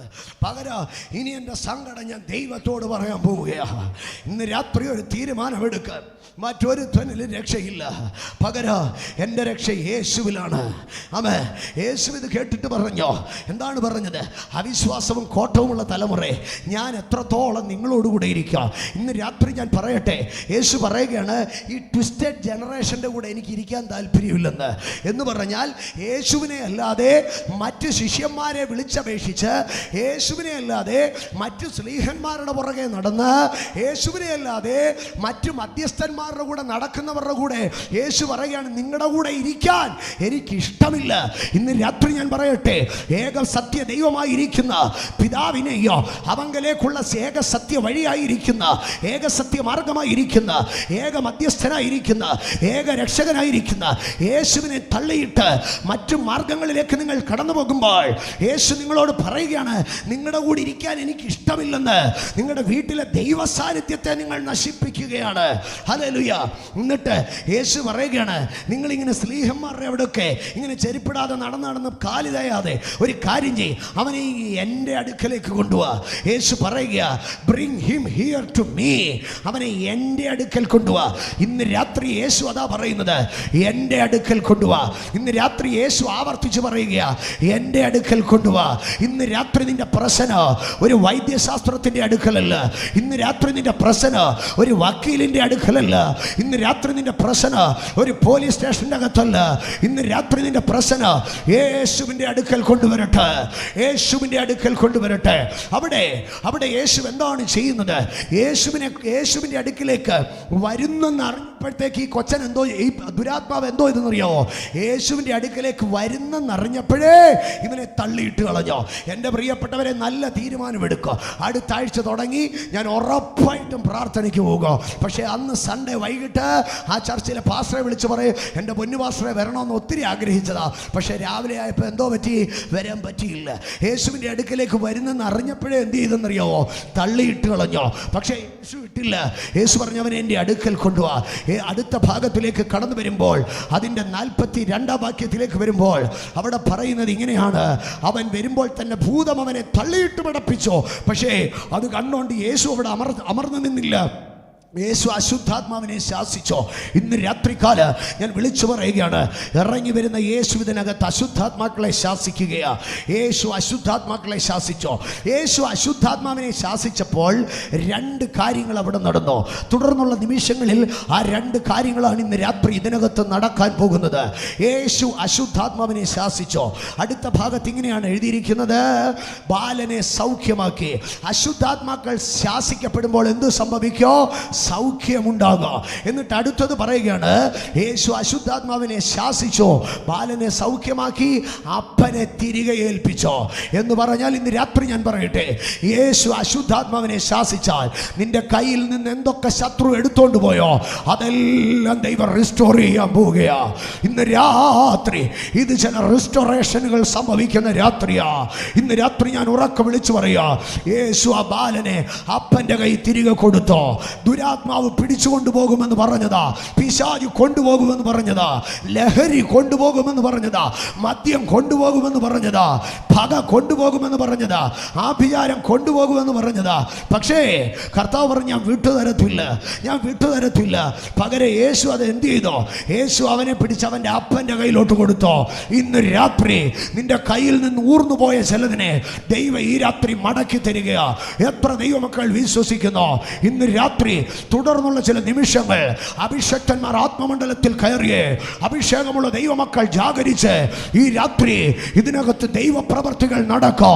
ഞാൻ ആരംഭത്തിൽ പറഞ്ഞല്ലോ, യേശു പ്രസംഗം കേൾപ്പിച്ച് വിടുന്നവനല്ല, യേശു തൃപ്തനാക്കി വിടുന്നവനാണ്. ഈ രാത്രി അത് ഈ രാത്രി ഈ പന്തലിനകത്ത് സംഭവിക്കാം. വിശ്വസിക്കുന്നവർ യേശുവേ നുറക്ക വിളിച്ചേ, വിശ്വസിക്കുന്നവർ യേശുവേ നുറക്ക വിളിച്ചേ. ഒരുപക്ഷെ ഇന്ന് വരെയോ നിങ്ങളുടെ വായി കൊണ്ട് ആ നാമം ഏറ്റുപറഞ്ഞു കാണത്തില്ല, ഒരുപക്ഷെ ഇന്ന് വരെയോ നിങ്ങൾ ആ നാമത്തെ ഏറ്റുപറഞ്ഞു കാണത്തില്ല. പക്ഷേ ഇന്ന് രാത്രി നിങ്ങൾ വിശ്വസിക്കുന്നു. ഈ രാത്രി നിങ്ങൾ വിശ്വാസത്തോടെ യേശുവേ എന്നൊന്ന് ഉറക്ക വിളിച്ചാൽ നിങ്ങളെ തള്ളിയിടുന്ന, നിങ്ങളെ കരയിപ്പിക്കുന്ന, നിങ്ങളുടെ ജീവിതത്തെ ശൂന്യമാക്കുന്ന ആ ദുരാത്മാവിനെ യേശു ഇന്ന് രാത്രി ശാസിക്കുക. ഈ രാത്രി ഹൃദയത്തിന്റെ ആഴത്തിൽ നിന്ന് വിശ്വാസത്തോടെ ഉറക്ക വിളിച്ചു പറഞ്ഞ്, യേശുവേ എന്നൊന്ന് വിളിച്ചു പറഞ്ഞ്, രക്ഷക എന്നൊന്ന് ഉറക്ക വിളിച്ച്. ഒരുപക്ഷെ നിങ്ങൾ ഈ സമീപത്ത് എവിടെയെങ്കിലും ഒരു കുടുംബത്തിലായിരിക്കുക, ഒരുപക്ഷെ ഒരു കടത്തിണ്ണയിലായിരിക്കുക, ഒരുപക്ഷെ വഴിവക്കത്ത് എവിടെയെങ്കിലും നിന്ന് ഇത് നിങ്ങൾ കേട്ടുകൊണ്ടിരിക്കുകയായിരിക്കുക. ഒരുപക്ഷെ നിരാശയുടെ പടുകുഴിയിൽ ഇനി ഒരുത്തനും എന്നെ സഹായിക്കത്തില്ലെന്ന് തോന്നിയിരിക്കുകയായിരിക്കുക. പക്ഷേ ഈ രാത്രി ഞങ്ങൾ ഉച്ചഭാഷണിയിൽ കൂടെ നിങ്ങളുടെ കാതുകളിലേക്ക് അലറിക്കൂവി വിളിച്ചു പറയുകയാണ്, നിങ്ങൾ യേശുവേ എന്നൊന്ന് ഉറക്ക വിളിക്ക്, നിങ്ങൾ യേശുവേ എന്നൊന്ന് ഉറക്ക വിളിക്ക്, നിങ്ങൾ യേശുവേ എന്നൊന്ന് ഉറക്ക വിളിക്ക്. സ്തോത്ര, യേശുവേ എന്നൊന്ന് ഉറക്ക വിളിക്ക്. അമ്മ പലപ്പോഴും ചോദിക്കുക, ഉച്ചഭാഷണിയും ഇത്രയും നല്ല സൗണ്ട് സിസ്റ്റം ഒക്കെ ഉള്ളപ്പോഴോ പിന്നെന്തിനാ ഈ പാസ്റ്റർമാരൊക്കെ ഇങ്ങനെ അലറിക്കൂവുന്നതെന്ന്. എൻ്റെ സഹോദരങ്ങളെ, ഉച്ചഭാഷണി ഉണ്ടെങ്കിൽ തന്നെയോ ഞങ്ങളുടെ ആഗ്രഹം ഞങ്ങളുടെ ശബ്ദം എത്താവുന്നതിനും അപ്പുറത്തേക്ക് ഈ രക്ഷയുടെ സന്ദേശം എത്തണമെന്നാ. അത് ഞങ്ങൾ ശീലിച്ചു പോയതാ. അതുകൊണ്ട് ഞങ്ങളുടെ മുമ്പിലിരിക്കുന്ന ഒരു 10 പേരുടെ മുമ്പാകെ ഒരു പെർഫോമൻസ് അല്ല ഞങ്ങളുടെ ശുശ്രൂഷ. പകരം ഞങ്ങളുടെ ശബ്ദം എവിടെ വരെ എത്തുമോ അത്രത്തോളം ഈ വിടുതൽ വ്യാപരിക്കണമെന്ന്. അതുകൊണ്ട് ഈ രാത്രി ഞങ്ങൾ അലറിക്കൂവി പറയുന്നത്, ഇന്ന് രാത്രി നിന്റെ വിഷയത്തിന്റെ നടുവിൽ യേശുവേ എന്നൊന്ന് ഉറക്കെ വിളിക്ക്.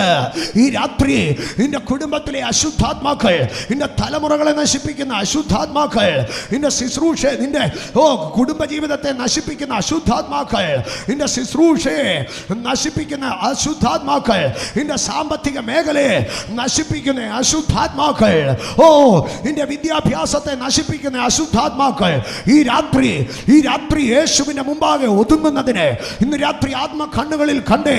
ഇതിനകത്തെ അഭിഷക്തന്മാർ, ദൈവ കൃപയുള്ളവർ, അന്യഭാഷകളിൽ ദൈവത്തോട് സംസാരിച്ചു കൊണ്ടിരുന്നേ. ഇന്ന് വരെയോ യേശുവേ എന്ന് വായി കൊണ്ട് വിളിച്ചിട്ടില്ലെങ്കിൽ ഈ രാത്രി ഉറക്ക വിളിച്ചോ, എൻ്റെ യേശുവേ എന്നൊന്ന് ഉറക്ക വിളിച്ചോ.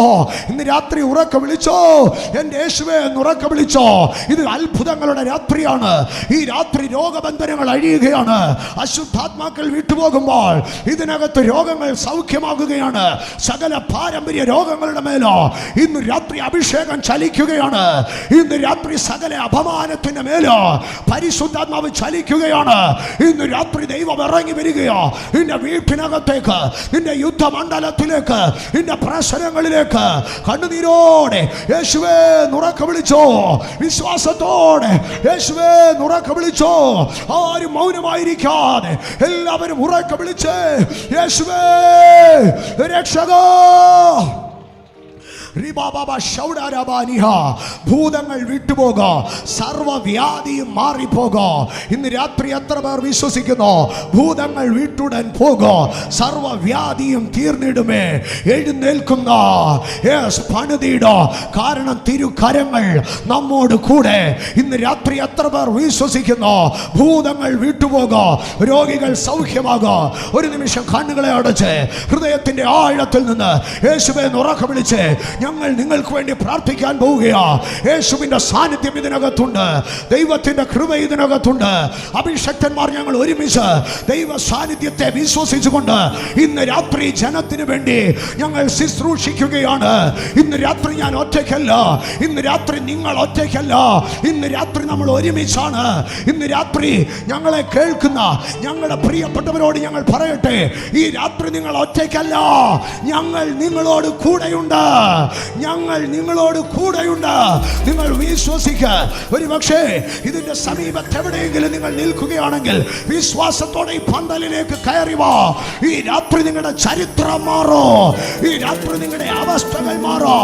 Some histories are going to be rewritten. ഇന്ന് രാത്രി ചില ചരിത്രങ്ങൾ തിരുത്തി എഴുതുകയോ, ഈ രാത്രി അവസ്ഥകൾ മാറുകയോ. Yes. ഇതാ ഈ രാത്രി ഇതിനകത്ത് ദൈവം ചിലരുടെ മേൽ അഭിഷേകത്തെ അയക്കുകയോ. ഇന്ന് രാത്രി രോഗികൾ സൗഖ്യമാകോ, ഇന്ന് രാത്രി കടബാധ്യതകൾ നീങ്ങിപ്പോകോ, ഇന്ന് രാത്രി പാപങ്ങൾ മാറിപ്പോകോ, ഇന്ന് രാത്രി ശാപങ്ങൾ അഴിഞ്ഞു മാറോ. ഇന്ന് രാത്രി അവകാശം പറഞ്ഞു നിൽക്കുന്ന സകല ദേശാധിപ അന്ധകാരങ്ങളോ ഈ രാത്രി അഴിഞ്ഞു മാറോ. ഇന്ന് രാത്രി വിശ്വസിക്കുക, ഇതെന്റെ വിടുതലിന്റെ രാത്രിയോ, ഇതെന്റെ ജയത്തിന്റെ രാത്രിയോ, ഇതെന്റെ അനുഗ്രഹത്തിന്റെ രാത്രിയോ, ഇതെന്റെ ഉയർച്ചയുടെ രാത്രിയോ. ഇനി എന്റെ തലമുറ തള്ളിയിടപ്പെടത്തില്ല. നിന്റെ മാന്യതയെ തള്ളിയിടുമെന്ന് പറഞ്ഞ്, നിന്റെ പദവിയെ തള്ളിയിടുമെന്ന് പറഞ്ഞ് വാദിച്ചു നിൽക്കുന്ന ശക്തികളുടെ നേരെ ഈ രാത്രി നാം ഒരുമിച്ച് പ്രാർത്ഥിച്ചു തുടങ്ങുകയോ. വിശ്വസിക്കുന്നവർ എഴുന്നേറ്റ് നിന്നോ, വിശ്വസിക്കുന്നവർ എഴുന്നേറ്റ് നിന്നോ. ഈ രാത്രി ഒരു അഭിഷേകം എന്നെ തൊടുമെന്ന്, ഈ രാത്രി ഒരു ദൈവകൃപ എന്നെ തൊടുമെന്ന് വിശ്വസിക്കുന്നവർ എഴുന്നേറ്റ് നിന്നോ. അകരങ്ങൾ തുറന്ന് ശബ്ദമുയർത്തി പ്രാർത്ഥിച്ചു കൊണ്ടിരുന്നോ. കരമടിച്ച് ദൈവത്തെ സ്തുതിച്ചോ. നിങ്ങൾക്ക് ഇതിനൊന്നും കഴിയുന്നില്ലെങ്കിൽ ഈ രാത്രി യേശുവേ എന്നൊന്ന് ഉറക്കെ വിളിച്ചേ. റോമാലേഖനം 10:13, യോവേൽ 2:32 ആവർത്തിച്ച് വിളിച്ചു പറയുകയാണ്, കർത്താവിന്റെ നാമം വിളിച്ചപേക്ഷിക്കുന്നവൻ രക്ഷിക്കപ്പെടോ. ഈ രാത്രി രക്ഷയ്ക്ക് 10,000 എഴുത്തുകുത്തുകളില്ല. ഒരൊറ്റ ഒരു കാര്യം, യേശുവേ കർത്താവിന്റെ നാമത്തെ വിളിച്ചപേക്ഷിക്കുക. പൂർണ്ണ ശക്തിയോടെ, പൂർണ്ണ ആത്മാവോടെ, പൂർണ്ണ മനസ്സോടെ ഉറക്കെ വിളിച്ചേ, യേശുവേ.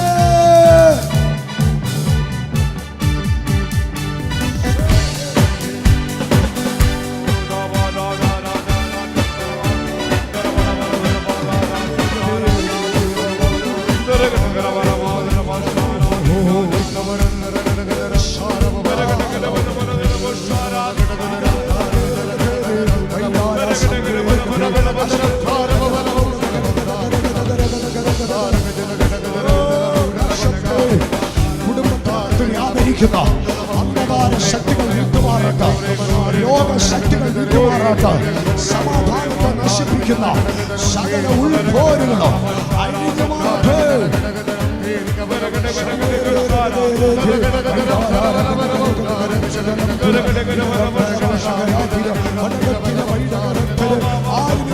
കാഴ്ചക്കാരായി നിൽക്കരുത്, കാഴ്ചക്കാരായി നിൽക്കരുത്.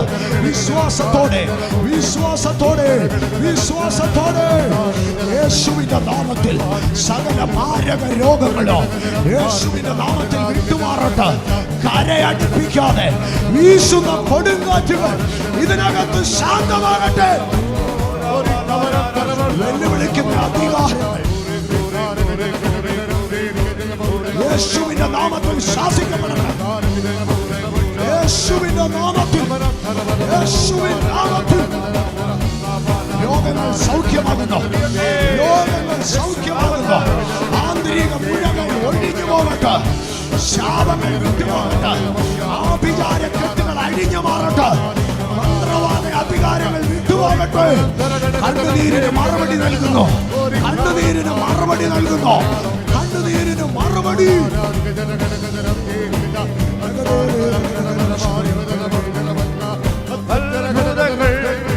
അടയാളങ്ങൾ നടന്നിടുമേ അത്ഭുതങ്ങൾ അടയാളങ്ങൾ നടന്നിടുമേ എന്റെ കുടുംബത്തിൽ അത് നടക്കും.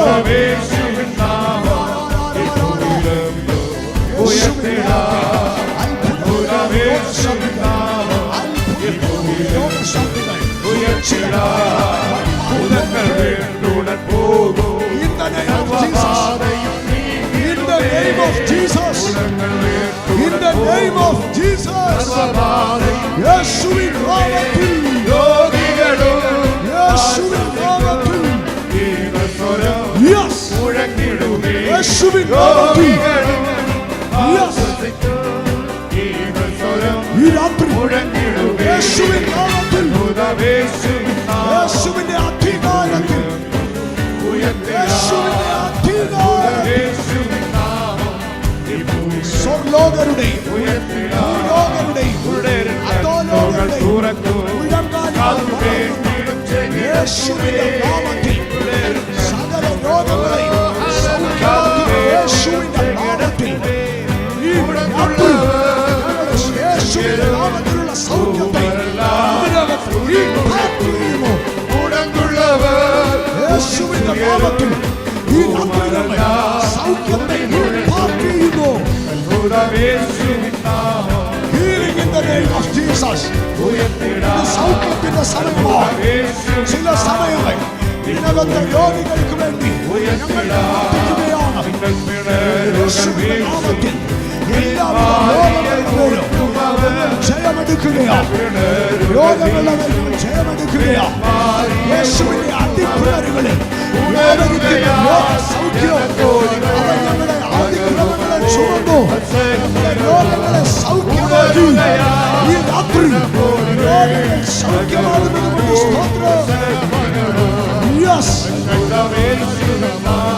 എല്ലാ സ്കിൻ ഡിസീസും മാറിപ്പോകട്ടെ. എല്ലാ മാറിപ്പോകട്ടെ. എല്ലാ മാറിപ്പോകട്ടെ. എല്ലാ ഭയങ്ങളും വിട്ടുമാറട്ടെ.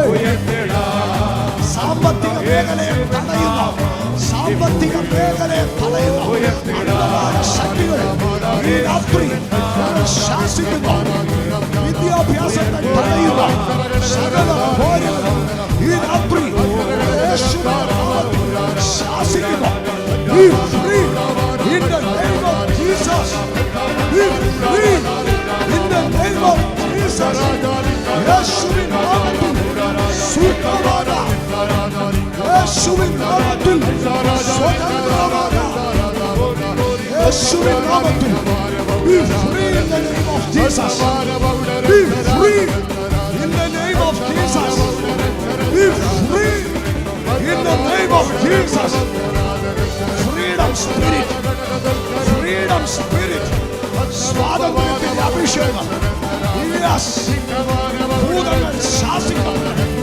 രോഗങ്ങൾ സൗഖ്യമാകും. അന്ധകാരങ്ങൾ വഴിമാറാം.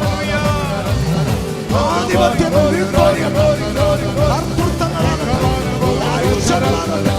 അധികാരങ്ങളാകട്ടെ സിംഹാസനങ്ങളാകട്ടെ യേശുവിന്റെ നാമത്തിൽ അതിന്മേൽ ജയമെടുക്കുന്നു.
യേശുവിന്റെ രക്തത്തിനാൽ ജയം, യേശുവിൻ രക്തത്തിനാൽ ജയം, യേശുവിന്റെ നാമത്തിനാൽ ജയം. കർത്തൃത്വങ്ങളാകട്ടെ, സിംഹാസനങ്ങളാകട്ടെ, വാഴ്ചകളാകട്ടെ, അധികാരങ്ങളാകട്ടെ, സ്വർലോകത്തിലുള്ളതാകട്ടെ, ഭൂലോകത്തിലുള്ളതാകട്ടെ, അതോ ലോകത്തിലുള്ളതാകട്ടെ, നോ ഇപ്പോഴുള്ളതാകട്ടെ, വരുവാനുള്ളതാകട്ടെ, ഉയരമാകട്ടെ, ആഴമാകട്ടെ, മരണമാകട്ടെ, ജീവനാകട്ടെ, ദൂതന്മാരാകട്ടെ, ഇന്ന് രാത്രികാല യേശുവിൻ്റെ നാമത്തിന് മീതെ ഒരു നാമവുമില്ല. ഈ രാത്രി എൻ്റെ സഹോദര, എൻ്റെ സഹോദരി, നിന്റെ വായിൽ നിറയുന്ന യേശുവിൻ്റെ നാമം നിന്റെ പ്രശ്നങ്ങളെക്കാൾ വലുതാ. നിന്റെ വായിൽ നിറയുന്ന യേശുവിൻ്റെ നാമം നിന്റെ ശത്രുവിനേക്കാൾ വലുതാ.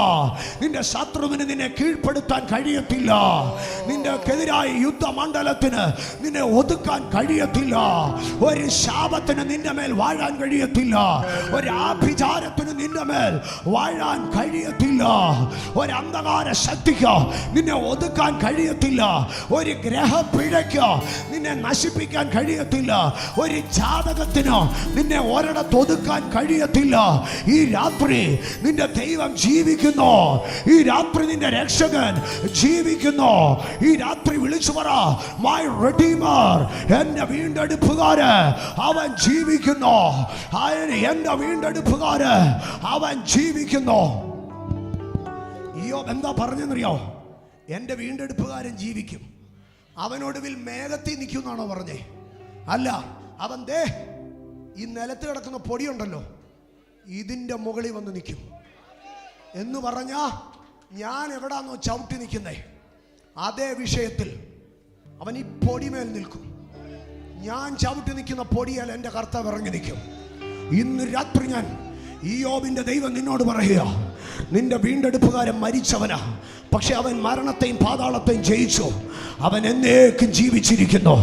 മരണത്തിൻ്റെയും പാതാളത്തിൻ്റെയും താക്കോൽ അവൻ്റെ കൈവശമുണ്ട്.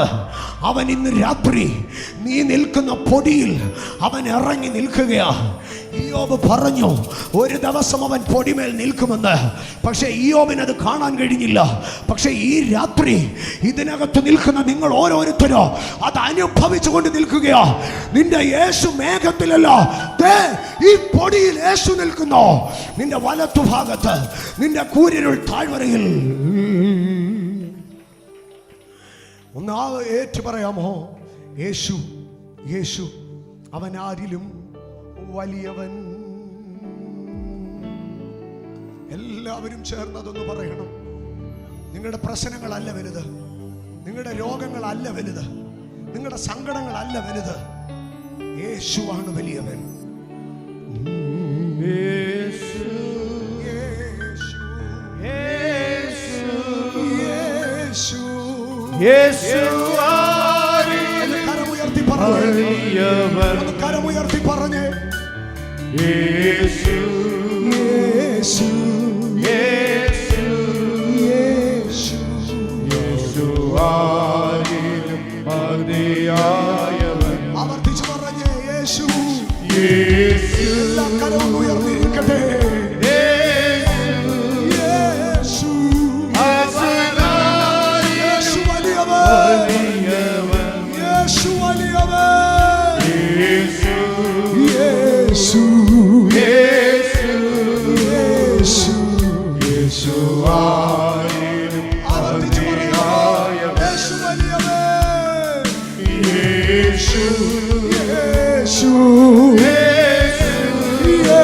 യേശു